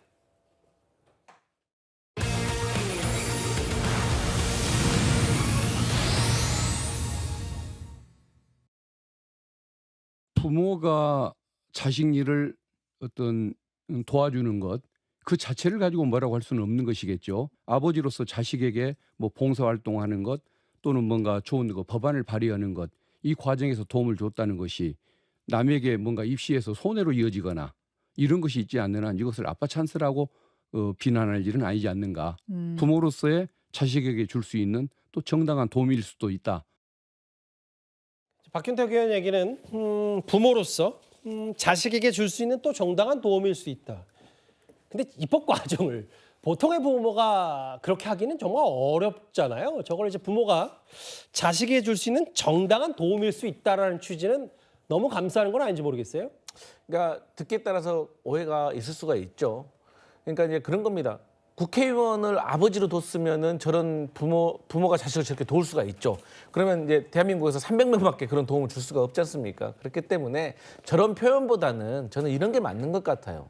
그러니까 김민석 후보자의 아들이 어쨌든 표절과 관련된 법안을 같은 당의 모 국회의원에게 아이디어를 제안을 했고 그 국회의원이 들어봤을 때 이거 괜찮네 라고 생각을 해서 본인들 나름대로 이 입법 청원에 관련된 절차를 거쳤겠죠. 예를 들어서 국회 입법조사처에 그 요청을 해가지고 이 법안에 대해서 그 성안을 한 다음에 나름대로의 뭐 추계가 필요하면 비용 추계까지 내가지고 법안을 처리했을 겁니다. 그런 과정 속에서 그러면 뭐 과거에 우리 조국 전 장관의 이 자제들과 비교를 해본다면 이 김민석 의원의 아들이 이 법안을 발의해가지고 이것이 대학 입시에서 혜택을 받느냐 그리고 또 이런 행위 때문에 다른 피해를 본 누군가가 있느냐, 저는 그게 중요하다고 봅니다. 예. 그러니까 제가 확인해 보니까 이 법안은 통과되지는 않았더라고요. 예. 그래서 저는 이제 국민의힘에서 여기에 대해서 그 의혹을 제기할 거면은 이렇게 투명하게 인사청문회에서 이러한 이유로 당신 아들이 당신의 도움을 받아가지고 법안을 공동 발의해서 어떤 혜택을 받고 이로 인해서 누군가가 어떤 피해를 봤다. 여기에 대해서 당신 어떻게 생각하느냐라고 요구하는 것이 맞다. 근데 지금은 그게 밝혀진 게 아니잖아요. 예. 그렇기 때문에 지금은 의혹 수준인 것 같다. 그렇게 생각합니다. 근데 이제 이현정 의원님 이런 부분이 있어요. 네. 그죠? 아들 이거 입법 활동 관련 대학원세 쓴 적이 없고 자기 노력으로 인턴십을 확보했다. 그런데 이제 해당 대학의 한 언론사가 이걸 질의를 하니까 그거에 대해서 가타부타 얘기를 할 수 없다는 취지의 답변이 왔고. 근데 이제 부모가 자식을 도운 것 정도의 정당한 부분 아니냐라는. 근데 이제 중요한 건 이제 야당이 이제 김민석 후보자에 대한 전설을 어떻게, 정확히는 여당이 어떻게 구축할 거냐인데 뭐 저 정도는 할 수 있다는 취지의 시각을 어떻게 바라보십니까? 자, 박균택 의원이 지금 이런 것들 도와주는 게 아빠 찬스라고 볼 수 없다고 그러는데 그럼 어떤 게 아빠 찬스일까요? 자, 결국 그렇습니다. 공적으로 맡겨진 권력과 권한을 이용해서 자기 자녀에게 특혜를 주는 거 아니겠습니까? 자, 대학 교수라는 그런 특혜를 이용해서 자녀에게 뭔가 인턴을 시키고 그거를 입학에 반영하는 거라든지 지금 국회의원의 어떤 자녀가 입법을 해서 그 입법한 어떤 성과를 가지고 어떤 대학 입시에 사용했다든지 뭐 이런 것들이 다 아빠 찬스 아니겠어요? 그러니까 박균택 의원이 이야기하는 아빠 찬스라고 하는 게 뭔지 저는 잘 모르겠습니다. 예. 바로 이런 생각 때문에 조국 전 장관 사태를 겪으면서도 여전히 민주당이 바뀌고 있지 않구나. 이거에 대한 공과 사의 구분을 명확하게 못 내리고 있구나라는 저는 생각을 지울 수가 없는 것이고요.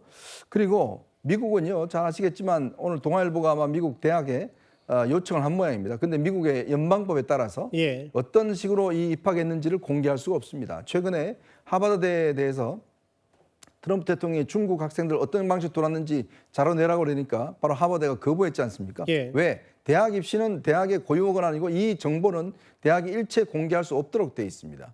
자, 그걸 아마 김민석 후보자는 누구보다 잘 알 겁니다. 왜? 본인이 직접 미국에 가서 거기서 로스쿨도 다니고 했기 때문에 미국 대학들은 그걸 공개하지 못한다는 걸 알 거예요. 근데 본인이 지금 이용이 안 됐다라고 이야기하지만 확인할 방법이 어렵습니다. 예. 자, 그렇기 때문에 이거는 뭐 야당이 아무리 이야기해도 확인이 안 되기 때문에 이 사안 자체를 과연 그러면 활용했느냐, 그거에 대해서는 추측밖에 할 수가 없는 거죠. 근데 굳이 말입니다. 이 대학 고등학교에 다니면서 고등학교에서 이런 어떤 이 안을 내고 이걸 입법화시켰다 한다면 예. 미국 대학에서 예를 들어서 그 입학 원세 그게 있다고 한다면 야, 정말 고등학교 때 활발한 활동을 통해서 입법화 시도까지 했네? 라고 굉장히 좋은 점수를 주지 않을까요? 우리가 보통 미국 대학들 같은 경우는 단지 성적만이 아니라 이런 사회 활동들을 굉장히 중요시합니다. 뭐 에세이 같은 것들을 그렇죠. 많이 내라고 하죠. 중요시하고 거기에 따른 자기 성과들, 예. 어떤 활동들을 했고 어떤 자원봉사를 했고 또 어떤 노력들을 했는데 그 성과가 어떻게 됐다.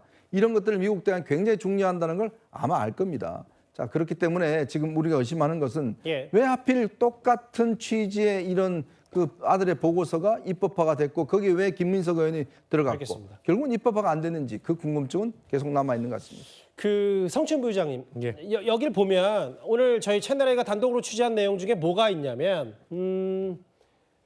현부인, 전부인, 그러니까 저 강모 씨야 이제 사적 채무 의혹에 대한 뭐 당사자일 수 있기 때문에 나오라고 하는데 이제 전부인, 현부인 일단 증인 신청하겠다 이런 태세거든요. 그러니까 참 저분을 다 불러야 되나요? 그러니까 그 아들 유학 아까 제가 유학비 관련해서는 전처가 제공한 걸로 알고 있다라고 말씀드렸지 않았습니까? 그러면 전 부인의 증언 정도가 있으면 충분히 확보가 되는 것 아닌가요? 뭐 전 부인이 아들에게 보내는 그런 뭐 그 계좌까지 다 공개를 해야 그걸 믿어주실 건가요? 전 부인이 나의 아들에 대해서 내가 유학비를 대줬다라고 증언만 있으면 충분하게 저는 해명이 되는 거라고 보고요. 예. 현재 생활비 자금 관련해서도 굳이 현 부인이 출석까지 해가지고 해야 될 필요가 있는 것인가? 뭔가 현 부인이 현 생활비를 충분히 제공할 수 있을 정도의 뭔가 활동을 하고 있다든가 이것만 증명되면 되는 것 아닌가라는 말씀을 드리고 싶고 저는 그 다만 강모 씨는 출석할 필요가 있지 않겠는가 생각이 듭니다. 예. 왜냐면은 자료만으로도 해명이 안 되는 부분도 있을 수 있을 것 같고 그리고 강모 씨가 제가 아까 말씀드린 것처럼 과거에 분명 불법 정치자금 관련 문제가 있었고 그렇기 때문에 저는 2018년에 돈을 또 빌리는 과정 속에서 또다시 과거와 같이 이 정치자금법 문제가 되면 안 되니까 예. 사용증이라든지 이런 부분을 좀 명확히 하자라는 둘만의 소통이 저는 있었을 거라고 생각을 하고 예. 그런 것들을 좀 강모 씨 정도는 출석을 해가지고 그런 거에 대해서 답변을 하고 좀 당당하게 밝히는 것이 저는 필요하다고 생각합니다. 그러니까 이제 민주당 입장에서는 전 부인과 현 부인 증인 신청까지는 과도하다. 뭐 이런 생각을 갖고 계시군요. 근데 이제 청문회 전부터 여러 의혹들, 특히 사적 채무 의혹과 크게 두 가지 아들에 대한 관련 입시 관련 의혹이 불거졌기 때문에 중간중간 김민석 후보자의 SNS나 오늘 혹은 출근길에서 설명하는 모습까지 저희가 반론 차원에서 여러 공히 살펴봤습니다. 그러면 이제 중간 정도 왔습니다. 5위를 바로 만나보겠습니다.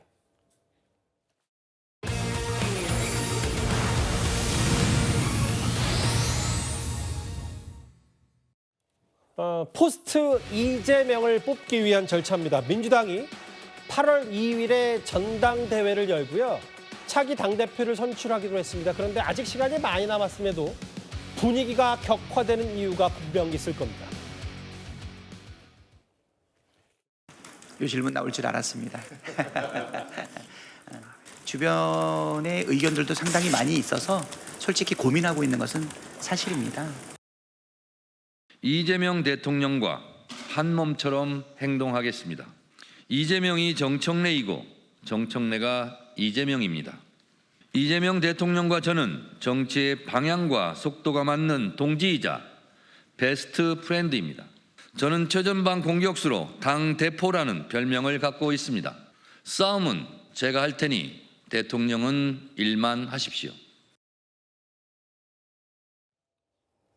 오늘 좀 눈여겨봤던 게 이제 민주당 아내 얘기를 강성필 부위원장께 질문을 드릴게요. 뭐 박찬대, 정청래 두 사람도 어쨌든 이재명 대통령 당대표 시절에 가장 옆에 있었던 사람이고 뭐 이제 당대표를 위해 뭐 선의 경쟁을 하는 것 같았는데 정청래 의원이 어제 공식적으로 출마 선언하니까 박찬대를 당대표로 추천합니다. 맞불 연편장 이런 게 돌아서 모르겠습니다. 누가 찐찐찐찐 명인지 지금 경쟁하는 겁니까? 그러니까 이제 저런 모습은 사실 좀 지양해야 될 부분인 것 같아요. 근데 저는 개인적으로 이런 생각합니다. 이번에 당대표 선거 때 정청래 의원이 출마 안 할 거라고 예상을 많이들 했습니다. 그 이유가 뭐냐면 이번에 선출될 당대표 같은 경우는 이재명 당대표 고리이기 때문에 이재명 당대표의 이 자녀 임기 1년을 수행하는 당대표입니다. 그렇기 때문에 정청래 의원 같은 경우는 차차기 당대표, 그러니까 온전한 2년의 임기, 그리고 또 총선의 공천권까지 가지고 있는 그런 큰 제대로 된 당대표를 출마할 걸로 저희가 예상을 했는데 사실 예상 바뀌었던 것이죠. 그러다 보니까 자연스럽게 박찬대 원내대표가 이재명 대통령과 잘 호흡을 맞춰가지고 당대표로 하는 것이 어떤가라고 하는 당원들이 좀 기대가 있었던 것 같습니다. 그런데 이제 갑작스럽게 예상을 깨고 출마를 하면서 본인이야말로 욕심을 내려놓고 당을 위해서 이재명 대통령의 초기 임기를 본인이 잘 뒷받침하겠다, 조력하겠다라고 그렇게 밝혔기 때문에 다소 당원들 사이에 혼란이 있었던 것 같은데 당원들 사이 혼란이라면 약간의 비판 목소리도 있는 거예요, 정청래 의원을 향해서? 박찬대 그 의원을 더 좋아하시는 분들은 박찬대 의원은 아직 공식적으로 출마 선언을 안 했잖아요. 그런데 박찬대 의원이 대항마로 지금 거론이 되고 있잖아요. 그리고 여기 나와 있잖아요. 박찬대 더불어민주당 대표 추천합니다라고 하니까 당연히 박찬대 그 의원을 더 사랑하시는 당원들은 아무래도 저런 말을 할 수 있는데 저런 것은 일종의 해프닝이라고 생각하고 저는 그 전당대회는 예정대로 공정하게 잘 치러질 것 같고 말씀하신 것처럼 박찬대 의원은 아직 출마를 안 밝혔기 때문에 지켜볼 일인 것 같습니다. 근데 이제 아까 들으셨던 것처럼 정청래 의원이 무려 33번이나 이재명 대통령의 이름을 언급했는데 오늘 SNS에 보면요.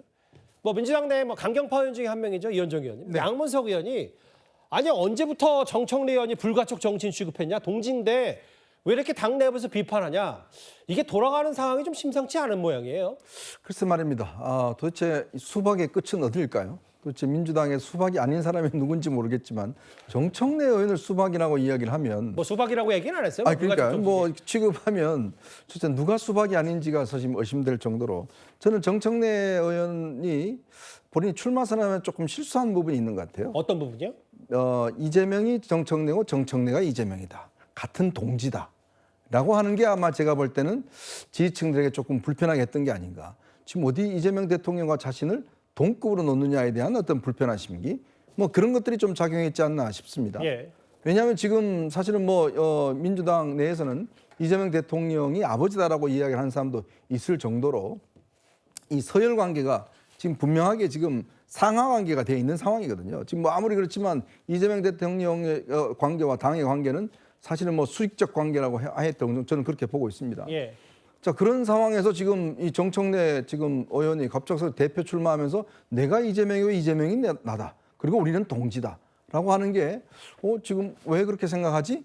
라고 하는 의문을 제기하지 않을까라는 그런 솔직히 느낌이 있어요. 예. 그게 이제 민주당 내 저는 분위기로 알고 있습니다. 예. 자, 그래서 항상 이재명 대통령을 뭔가 떠받던 박찬대 지금 전 원내대표가 출마하는 게 사실상 지금 정설처럼 돼 있는데 예. 왜 갑자기 정청래 의원이 지금 여기 들어오느냐라는 부분에 대한 기존 강성 지지층들의 어떤 반발도 있기 때문에 예. 양문석 의원이 왜 저렇게 갑작스레 이야기를 했겠습니까? 그런 분위기가 있자 보니까 예. 정청래까지 이제 수박으로 취급해?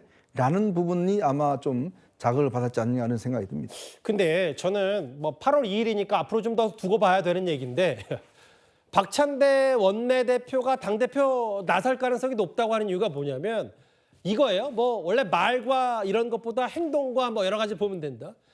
이재명 대통령이 쓰던 국회의원회관이 818호인데 여기를 박찬대 원내대표 쓰는 게 이재명 대통령이 아예 당대표로 낙점한 게 박찬대 원내대표 아니냐 이런 해석도 있더라고요.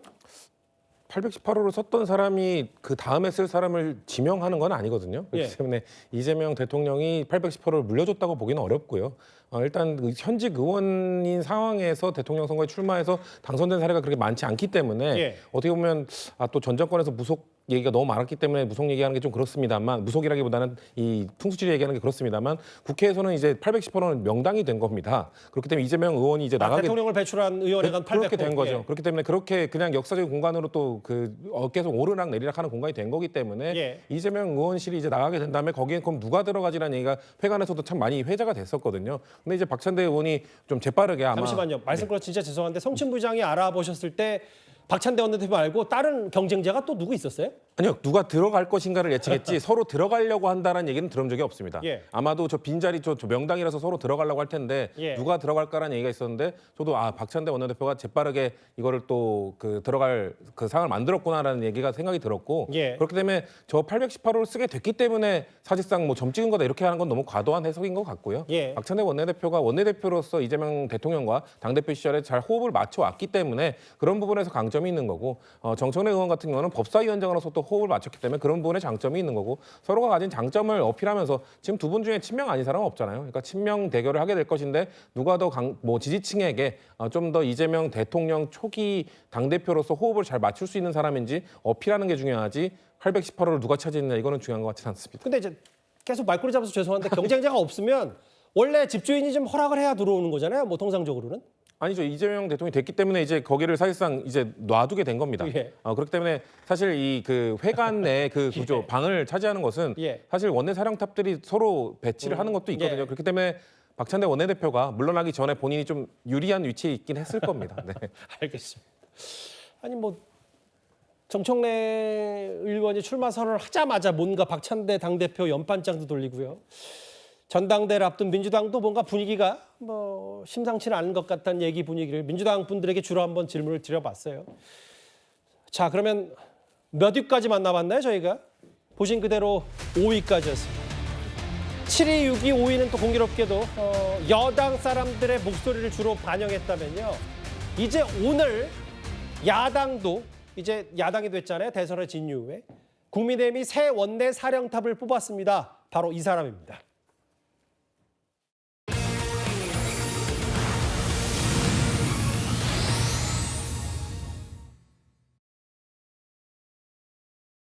송원석 후보가 국민의힘 원내대표로 선출되었음을 선언합니다.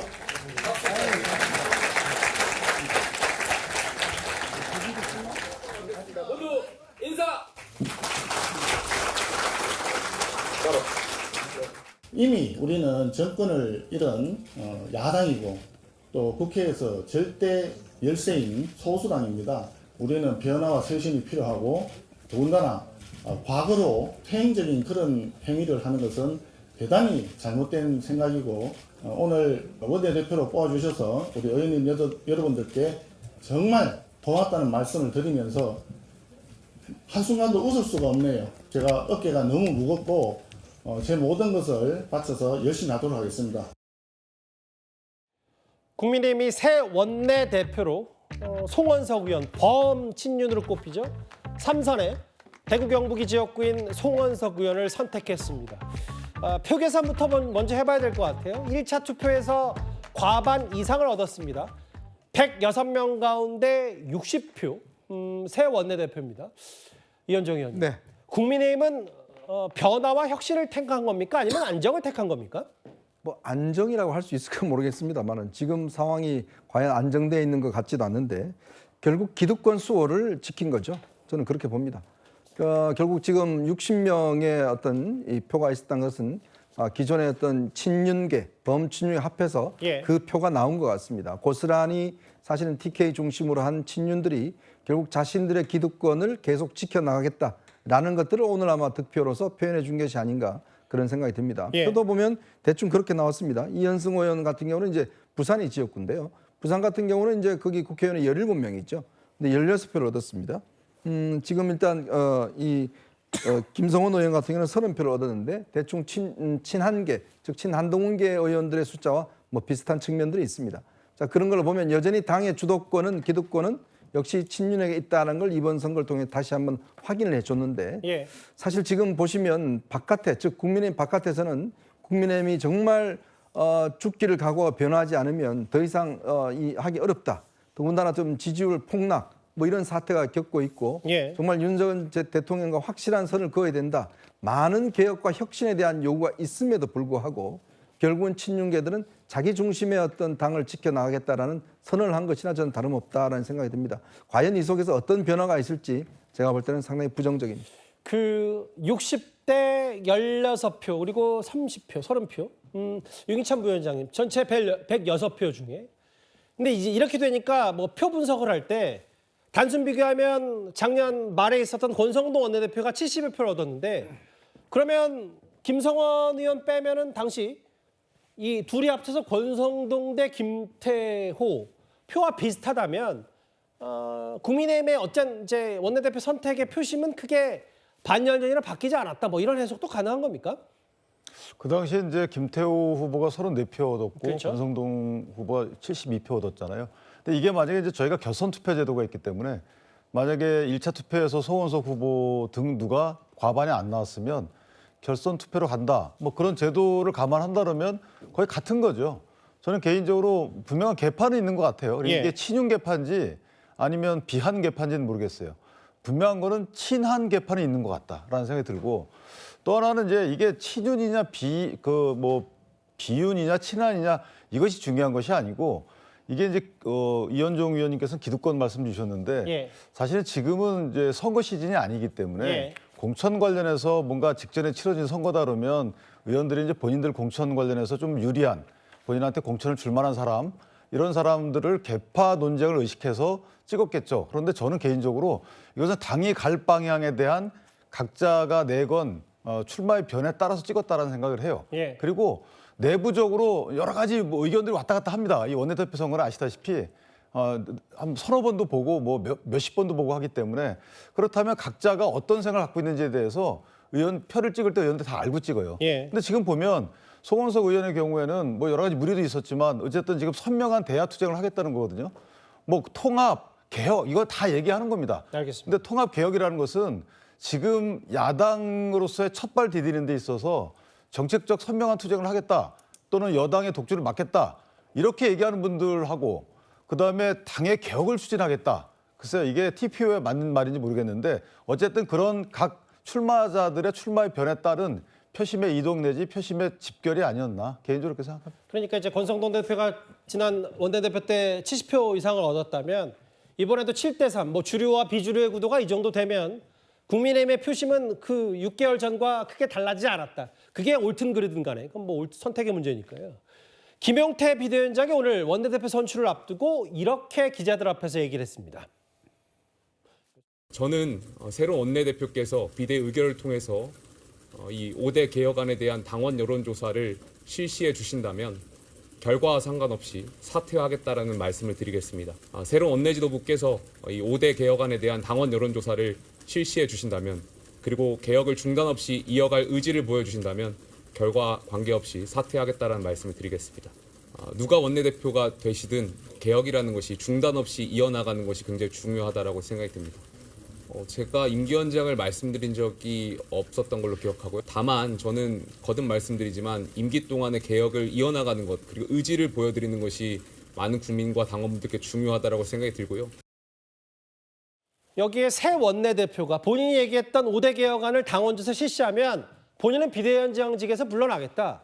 그럼 송원석 원내대표가 이거에 대해서 아직 구체적으로 즉답은 안 한 것 같더라고요, 성춘 부장님. 그렇죠. 이전까지 입장을 봤을 때는 저는 부정적인 입장을 갖고 계신 걸로 보는데, 저는 김병태 비대위원장이 나름의 승부수를 던졌다고 생각합니다. 예. 새로운 원내대표가 선출이 됐고, 그리고 지금 친윤계의 지원을 받은 송원석 의원이 당선이 됐기 때문에 아무래도 본인이 던진 개혁안에 힘을 받기는 어려울 것이다라는 판단 하에 뭔가 새로운 원내대표에게 좀 그래도 최대한 부담을 주고 본인의 마지막 승부수로 던진 개혁안을 좀 관철시키기 위한 노력을 한 것으로 보이는데, 예. 제가 봤을 때는 실현 가능성은 매우 낮아 보입니다. 왜냐하면은 지금까지 친윤 의원들이 김용태 위원장의 이런 개혁안에 대한 입장을 다양하게 내비쳐 왔고, 예. 그 사람들의 표가 모여서 사실상 저는 송원석 의원이 당선된 거라고 보기 때문에 예. 송원석 원내대표가 그 친윤 의원들의 의견에 반하는 이 개혁안의 뭐 여론조사라든지 이런 것들을 실시하기 매우 어려울 거라고 생각됩니다. 그렇기 때문에 예. 저는 김용태 비대위원장이 밖에서 봤을 때는 5대 개혁안 하나로 모든 것이 개혁되고 변화와 쇄신을 이끌고 그렇게 볼 수는 없습니다만,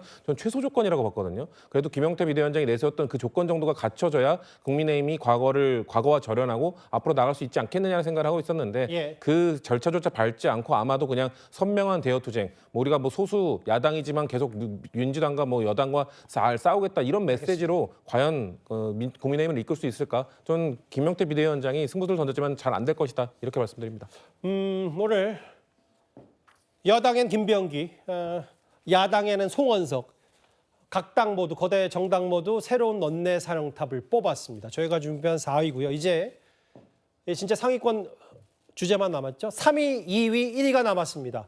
3위는 취임 이후 첫 순방을 떠난 이재명 대통령 얘기입니다.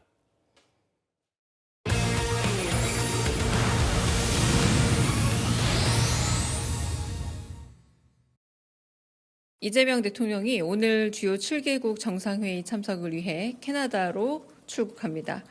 각국 정상들과 유대감을 형성하고 통상 문제를 비롯한 현안에서 실질적 성과를 낼 수 있는 토대를 마련할 것입니다. 이번 G7 회의에는 김혜경 여사도 동행해 주최 측이 제공하는 공식 일정 등에 참여할 계획입니다. 조금 전 서울공항에서 G7 정상회의가 열리는 캐나다로 가고 비행기를 탑승해 떠난 이재명 대통령입니다. 이렇게 되면 공군 1호기의 주인이 바뀐 셈이죠. 이재명 대통령이 취임 12일 만에 첫 해외 순방을 떠났습니다. 김혜경 여사도 함께 하고요. 우상호 정무석과 여당의 원내대표가 된 김병기 의원, 그리고 강훈식 비서실장이 배웅을 했습니다. 저렇게 비행기 트랩에 올라서 아마 2주도 채 되지 않아서 역대 가장 빠른 대통령의 첫 외교 순방 속도입니다. 김혜경 여사 동행하고 저렇게 비행기 트랩에 올라 대한민국 대통령 문항이 있는 공군 1호기에 올랐습니다. 강성필 부위원장님, 네. 김 여사 동행을 했고, 그리고 보니까 아직 외교 안보 라인이 정비가 안 됐기 때문에 네. 윤석열 정부 때 통역했던 외교부 인사도 함께해서 이번 통역 1박 3일 일정을 동행한다고 하더라고요. 네. 근데 제가 이 직전에 윤 정부 있을 때도 저 통역하셨던 분에 대해서 평판을 들었는데 상당히 실력이 뛰어나다고 제가 들었습니다. 예. 상당히 젊으시기도 한데 상당히 이 통역이라는 게 단순하게 그 말만 전하는 게 아니잖아요. 예. 그 어떤 상대방의 어떤 그 정상에 대한 분위기와 느낌, 오조까지도 잘 살리는 것이 사실 중요한데 예. 저분의 능력이 상당히 뛰어나다고 들었습니다. 그렇기 때문에 이재명 대통령께서도 어떤 이런 평판 조회라든지 어떤 외교부의 추천을 들어서 저는 다시 기용을 하신 것 같고, 또 이번에 G7 가셔가지고 저분이 잘하신다고 하면 저분이 계속해서 이재명 대통령을 수행할 수도 있다. 왜냐하면 저분은 정치인이 아니라 직업 공무원이고 또 외교관이지 않겠습니까? 그렇기 때문에 저는 예. 저분이 이재명 대통령과 호흡을 좀 잘 맞춰가지고 이번 G7 정상회담에서 어떤 국가를 위해서 잘 일을 해줬으면 좋겠다, 이런 생각 듭니다. 유기찬 부위원장님, 보면은 대략적으로 트럼프 대통령과의 첫 조우, 뭐 10분 정도의 약식 회담 이런 일정도 준비가 돼 있다. 이런 전언도 대통령실에서 했어요. 그러니까 아마 이재명 대통령 입장에서 보면 트럼프 대통령의 의중을 파악할 수 있는 기회일 수가 있는 거고요. 예. 어쨌든 미국 입장에서 보면 이재명 대통령에 대한 외교적 불신이 약간은 있는 상황이라서 이것을 좀 불식시키는 기회가 아주 중요한 기회가 다가왔다는 생각을 합니다. 만약에 이게 그냥 양자 원래 정상, 국빈 초청을 통한 정상회담이 몰라도 다자 외교 현장이기 때문에 두 분이 정상회담을 한다 하더라도 약간의 서로 간의 어떤 첫인상 정도 교환하는 정도이기 때문에 예. 저는 개인적으로 여기서 다소간의 어떤 신뢰를 주고받는다면 앞으로 우리가 풀어야 할 여러 문제에 있어서 풀 수 있는 실마리를 갖고 오는 것이 아닌가라고 해서 저는 개인적으로 좀 성공적인 첫인상 교환이 됐으면 좋겠다라고 생각을 합니다. 예. 지금 12일 만에 처음으로 G7 정상회의 참석을 위해 이재명 대통령 부부가 이제 비행기 트랩에 올라서 공군 1호기로 출발하는 모습을 조금 전 직전 영상으로 한번 보셨고요. 뭐 나토 정상회의도 뭐 긍정적으로 검토하겠다라는 얘기를 했기 때문에 이 순방이 이제 외교 무대 데뷔 전 어떤 성과를 갖고 들어올지 1박 3일 일정으로 캐나다를 떠나는데 잘 지켜보도록 하겠습니다. 3위였습니다. 2위와 1위만 남겨두고 있는 시점에 여러분들의 목소리를 한번 들어보겠습니다. 첫 번째 댓글입니다. 휴대전화만 보고 걷지 마세요. 장마철에는 매너를 조심. 아까도 제가 말씀드렸지만 저부터도 매너를 뚜껑 참 조심해야 될 것 같아요. 장마철에는. 예. 아파 찬스 안 쓰는 정치인 뽑자라고 비판하셨고요. 예. 허위인지 아닌지 따져봐야죠. 그러니까 가짜 뭐 차용증 쓴 거 아니냐는 뭐 여러 의혹에 대해서 이걸 따져봐야 된다. 청문회 때 김민석 후보자 가리키는 것 같습니다. 얼마나 됐다고 사면이니까라고 하셨고요. 마지막 보겠습니다. 수사받을 때 되니까 아프네. 아마 뭐 아까 조금 전에 뭐 그런 의미인지 모르겠습니다만 뭐 김건희 여사가 조금 전에 입원했다는 얘기에 대해서 비판적인 목소리도 있었으니까요. 댓글 5개 모두 감사드립니다. 다음 주제는 2위입니다.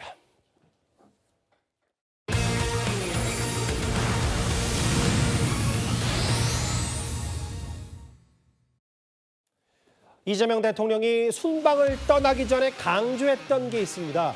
그러니까 대북 확성기 금지에 이어서 대북 전단 살표에 대한 엄중 조치를 예고한 바 있죠. 대북 전단 관련 단체들이 강하게 반발하고 있습니다. 화면을 준비했습니다. 북한으로 불법으로 보내는 거는 지금 통일부가 어쨌든 자제 요청을 했고 근데 어겨서 계속하면 그건 이제 강력하게 처벌해야죠. 공권력이 이재명 대표의 명령으로 인해서 우리 가족들을 이렇게 또 죽이고 있습니다. 저는 바라는 게 우리 가족들을 불러서 유로해주라. 남북대화 잘해서 생사 확인을 좀 요구해달라 이건데 그러면 전단지 그만 보낼 수 있어요. 납북자 단체의 얘기입니다. 최성용 대표 뭐냐면 이재명 대통령이 생사 확인 요구해달라. 이것만 하면 전단지 그만 보낼 수 있다. 다만 이게 안 이루어지면 바람만 잘 불면 다시 대북 전단 날리겠다. 문성부 센터장님 이런 얘기를 했습니다. 예.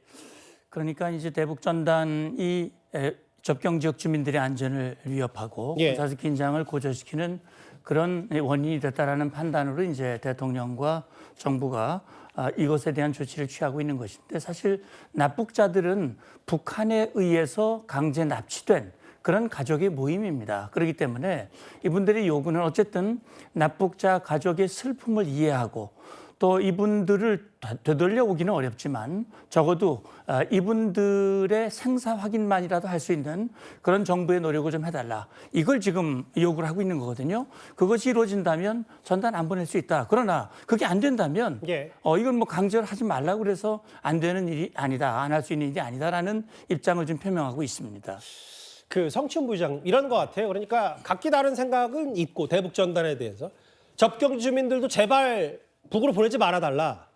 혹은 이재명 대통령이 어쨌든 취임 초기에 대북 유화 메시지를 내는 거에 대북 확성기에 좀 연장선상이다 볼 수 있는데 이제 문제는 2년 전에 헌재가 위헌 판단을 내렸는데 그럼 이 부분을 어떻게 명시로 금지시킬 거냐 뭐 이런 부분 때문에 정치권의 공방도 있어요. 일단 그 말씀하신 위헌 판결 받은 것이 이제 남북관계 발전법 24조 그러니까 2020년에 그 제정이 됐던 건데 24년에 위헌 판결을 받았죠. 근데 저는 그 이후에 좀 상황이 많이 바뀌었다고 생각합니다. 예. 왜냐하면 그 이전까지는 뭔가 북에서 내려보내는 오물풍선이라든지 그리고 대남방송 그 접경 지역 사람들이 계속 들었던 그 기괴한 있지 않습니까? 잠을 예. 못 이루게 하는 그리고 가축들에도 피해를 주는 그런 대남방송이 과거에는 그 정도로 있지 않았습니다. 그렇기 때문에 헌재가 판단을 내릴 때 이렇게 얘기했었거든요. 뭔가 이런 그 대북 전단지를 보냄으로 인해서 뭔가 북한이 도발을 하게 되는 것들, 뭐 총을 쏘고 이런 것들은 전단지를 보내는 사람들의 표현의 자유에 해당하고 북한이 총을 쏜 건 북한의 잘못이다라고 판단을 내렸었거든요. 근데 이제 그때 판단을 내릴 때와 달라진 제가 말씀드린 접경 지역 주민들의 구체적인 피해 정황이 지금 이제 생긴 겁니다. 그렇기 때문에 저는 만약 이거에 대해서도 헌재가 다시 한번 판결을 내릴 수도 있다. 왜냐하면 헌재는 위헌 판결을 내린 이후에도 몇 년이 지나고 아니면 상황이 바뀌었을 때 또 다른 판결을 내리기도 하기 때문에 그 부분에 있어서 저는 새로운 법으로 다시 판결을 내릴 수도 있다고 생각하고요. 아니면 다른 법으로 뭔가 이런 행정 제재를 할 수 있다. 지금 사실 지자체에서는 그 지역을 위험 지역으로 설정을 해놓고 그런 것들을 못하도록 지금 순찰을 하고 있거든요. 그런 것들을 통해서 우회적으로라도 좀 어떻게든 이런 게 법적으로 저 사람들의 말을 들어주든 어떤 방법으로 하든 일단 접경 지역 주민들의 피해를 최소화시키고 다시는 발생하지 않도록 하는 게 우선 과제가 돼야 되지 않겠습니까? 그렇기 때문에 정부에서는 무조건적으로 저 사람들의 말을 안 듣겠다가 아니라 모든 국민들이 그 편안하게 뭔가 그 생활을 영위할 수 있는 그런 쪽으로 좀 정책을 추진하겠다는 말씀 드릴 수 있을 것 같습니다. 그 대통령이 직접 그 대북 전단을 북한에 뿌리는 거에 대해서 엄중 조치를 예고했는데 헌법에서는 2년 전에 위헌 판단을 내렸고 뭐 아까 성춘 부장 말씀은 그때와는 좀 상황이 다르다는 말씀하셨는데 윤기천 부위원장님. 그러니까 애둘러서 우회로 처벌하는 것도 그럼 검토하는 거냐? 그 와중에 조금 전에 제가 기사를 접한 것들이 뭐냐면 경찰 기동대까지 투입한다는 얘기까지 나왔어요. 경찰관 직무집행법을 적용한다는 것인데 저는 개인적으로 헌재에 있었던 그 판결의 취지는 뭐냐면 해당 법을 위헌으로 판단하면서 그 성 부회장님 말씀하신 그런 것도 있지만 실제 이게 굳이 처벌까지 가야 되느냐 이런 부분도 언급을 했단 말이죠. 그러니까 약간 과잉금지의 원칙에 반한다라는 취지입니다. 왜냐하면 이전에 보수정부 시절에도 이 대북전단에 대해서 권장한 적이 없어요. 그때도 보면 관리 차원에서 어느 정도 자제시키고 노력을 꾸준히 해왔는데 이게 2017년도에 대륙간 탄도미사일 쏘니까 당시 문재인 대통령께서 뭐라 그랬냐면 이거 이 법 만들어서 처벌하는 것을 검토를 해라 이렇게 말씀하셨죠. 그다음부터 이게 시작이 된 거예요. 그러니까 미사일은 북한이 쐈는데 대북전단의 피해는 오히려 우리한테 이거 처벌하겠다는 법을 만들라는 겁니다. 여기서부터 접근 방식이 달랐다는 거죠. 오히려 저 같은 경우 제가 만약에 문재인 전 대통령이거나 이재명 대통령이었다면 해당 단체를 만나서 자제시키는 노력부터 시작을 하는 것이 맞다. 그냥 편의주의적으로 행정 편의주의적으로 처벌을 능사가 아님에도 불구하고 왜냐하면 이게 김여정이가 예전 2020년대 그랬잖아요. 이거 저 대북전단법 만들지 않으면 그러면 내가 그 남북 교류 연락사무소 이거 폭파하겠다. 실제 폭파했잖아요. 그래서 저희는 아무 소리도 못했습니다. 자, 이런 여러 가지 북한과 남한과의 이 주고받는 이 반응과 대응 과정에서 보면 우리가 조금 우리 국민들의 표현의 자유를 과도하게 침해시키고 북한의 저런 부분들에 대해서 저희가 반응하면서 오히려 북한을 자극하는 모습을 취했다. 그래서 이 부분은 대통령께서 돌아오시면 오히려 관련 단체들 만나서 한 번 더 당부하는 식의 행정이 어떨까 개인적으로 그렇게 생각합니다. 알겠습니다. 이 아마 대통령이 다시 이제 순방을 마치고 돌아오면 대북전단 관련 논란과 뭐 여러 가지 여야의 공방도 있을 것 같은데 저희가 2위까지 만나봤습니다. 6월 16일 새롭게 준비한 저희 뉴스탑 10 오늘 저희가 준비한 1위는 그런데 국내 소식이 아닙니다.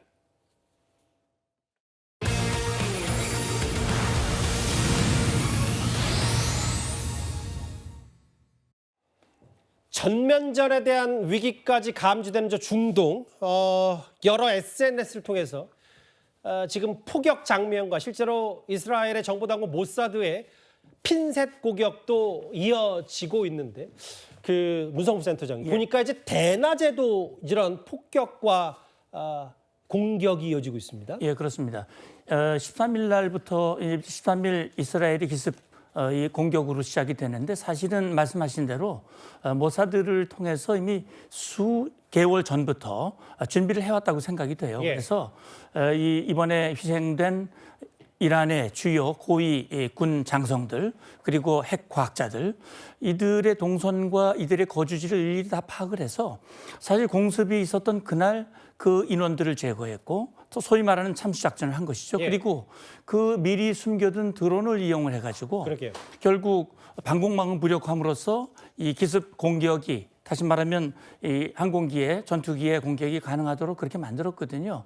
이제 이스라엘이 공격하고 이란이 반격을 하고 이게 이제 밤에만 했던 것을 낮에도 지금 공식적으로 군 시설뿐만이 아니라 중요 도시와 그다음에 정유시설이라든지 이 뭐 지금 이스라엘이 공격한 곳은 이란의 외교부, 정보부, 경찰청 이런 것들을 타격을 했거든요. 그리고 사실은 아마 이것이 조만간 끝날 것 같지는 않습니다. 계속 이 범위가 확대되고 그럴 가능성이 저는 또 높아 보이는데 다만 이게 과연 전면전으로 갈 것인가 하는 부분에 대해서는 의문점이 있습니다. 근데 전문가시니까 저는 이게 제일 놀란 게 아예 이란의 최고 지도자라고 하메네이 아예 지금 가족들과 지하 벙커로 은신했는데 아예 이스라엘이 모사드의 정보력을 중심으로 해서 이 이란의 최고 지도자까지 제거하려고 했다. 아예 정권을 교체하려고 했다. 이게 실제로 가능한 일이에요? 예, 근데 이스라엘의 목표는 그런 겁니다. 이스라엘을 향한 위협을 제거하겠다, 완전히 근본부터 제거하겠다고 하는 것이 목표거든요. 그래서 하마스에 대해서 그렇게 했고 헤즈볼라에 대해서도 그렇게 했고요. 이번에 이란이 이제 그 차례가 된 건데 지금 이스라엘도 공공연히 그렇게 얘기를 합니다. 이것은 결국 위협을 제거하는 것은 지금 이 반서방적인 독재적인 정권을 교체하는 것 말고는 방법이 없다라는 판단을 한 것이고 아마 제가 볼 때는 지금 뭐 일부 보도가 사실 여부 확인되지는 않고 있습니다만 하메네이 최고 지도자도 제거의 대상이 들어가 있고 그 표적 안에 들어가 있었다. 그러나 미국의 반대로 하지 않았다라는 얘기들이 그걸 거부했다면서요? 예, 그런 말인데 그건 지금 뭐 사실 확인된 게 아니기 때문에 다만 지금 주요 지휘관들을 제거한 걸로 봤을 때는 하메네이도 지금 지하 시설에 은신하고 있지만 늘 안전한 곳은 아니다라고 하는 것이 지금 이번 과정을 통해서 확인됐다고 저는 봅니다. 실제로 이런 게 있어요. 그런데 저는 아무리 모사드의 정보력이 세계 최강 수준을 자랑한다 하더라도 이번에 보니까 사망자 다수가 침대에 누워 있었고 정보망을 통해 침실 위치까지 파악해서 지난주 금요일이었죠. 우리나라 시간으로 뭐 핵과학자, 군 최고 지도자, 그러니까 군의 투톱도 다 제거를 했다면 지금 하메네이 최고 지도자가 벙커에 어디 있는지도 좀 모사드는 사실 알고 있는 상태 아니겠어요? 그럴 가능성이 높은데 저는 모사드의 그 첩보력, 그 위력도 대단하지만 사실은 상대적으로 이란이 굉장히 허술했다라는 생각이 듭니다. 그러게요. 그 인원들이 거기에 들어가서 대규모의 모사드 요원들이 들어가서 드론 특공대를 만들고 동선을 모두 다 파악을 하고 그렇다고 하는 것은 아마 이란 내에 친이스라엘 또는 이 모사드를 지원하는 세력들이 꽤 있을 수 있다. 적은 내부에 있으니까요. 그렇기 때문에 아마 지금 이스라엘은 그런 것들을 다 준비해 놓고 언제든 미국의 암묵적인 동의가 있으면 마지막 카드로서 그걸 남겨놓고 있는 것이 아닌가라는 그런 추정도 해볼 수 있습니다. 이스라엘에 대한 국제사회 비판도 만만치가 않고 뭐 그런 거와는 별개로 이 모사드가 이 이란의 주요 직책을 맡고 있는 사람들이 침대에 누워 있다가 이렇게 변을 당했기 때문에 근데 이 부분도 저 문성무센터에서 궁금해요. 다음 화면을 보겠습니다. 그럼에도 뭐 이스라엘이 이번에 모사드가 그만큼 이란의 주요 직책에 갔던 사람들을 제거했음에도 이스라엘 방공망도 좀 뚫린 부분이 그럼 이란도 정보력은 떨어졌지만 무기 자체는 어느 정도 좀 뒷받침이 된 겁니까? 그렇습니다. 그러니까 지금 이스라엘이 자랑하는 게 소위 말하는 아이언돔 아닙니까? 그리고 아이언돔 외에도 미국이 지금 우리 주한미군에 배치하고 있는 사드 방공망도 거기 보완돼 있거든요. 그렇기 때문에 이란으로서는 사실 그동안 작년 4월 또 10월 지금 이스라엘과 공방을 이미 주고받았기 때문에 이스라엘의 방공망을 뚫고 이스라엘에게 결정적 타격을 줄 수 있는 그런 신무기의 개발이 필요하다. 지금 화면에 보시는 바와 같이 이게 지금 하즈카셈이라고 하는 신형 정밀 무기입니다. 이게 이 고체 기반의 미사일이고요. 중거리입니다. 1000km가 넘으니까 지금 이스라엘과 이란이 거리가 그 정도 되거든요. 맞아요. 그런데 그 거리를 날아가서 방공망을 뚫고 피해를 주기 위한 그런 이 미사일을 이미 개발했다는 겁니다. 이 하스카셈은 카셈이라는 이 이름이 카셈 솔라이만이라고 그 미국에 의해서 희생된 이란 혁명수비대 사령관의 이름이거든요. 그래서 이게 지금 최대 속도가 마하 10이기 때문에 이 11을 막아내기는 상당히 제한된다. 그런 차원에서 우리도 정말 북한의 미사일 공격의 역량에 대비한 그런 대비책을 신속히 강구할 필요가 있다라는 그런 경각심도 줍니다. 개인적으로 문세윤 대장께서는 지금 흘러봤을 때 전면전까지는 안 갈 거다라고 예측을 하시는 거네요? 예, 제가 그렇게 보는 이유는 몇 가지 있는데 첫 번째는 이란이 사실 이스라엘을 상대하기 위한 역량이 매우 죽어졌고요. 과거에 저항의 축으로 불렀던 헤즈볼라라든지 이런 세력들이 다 죽었기 때문에 사실은 전면적으로 가기에는 매우 부담스럽다라고 생각합니다. 다시 한번 세계 화약고가 된 중동 소식이 저희가 준비한 1위였습니다. 오늘 새롭게 카운트다운 형식으로 준비한 저희 랭킹쇼 뉴스탑 10 월요일 소식은 여기까지입니다. 곧바로 뉴스에이도 이어지니까요. 많은 시청 바랍니다. 여러분 고맙습니다.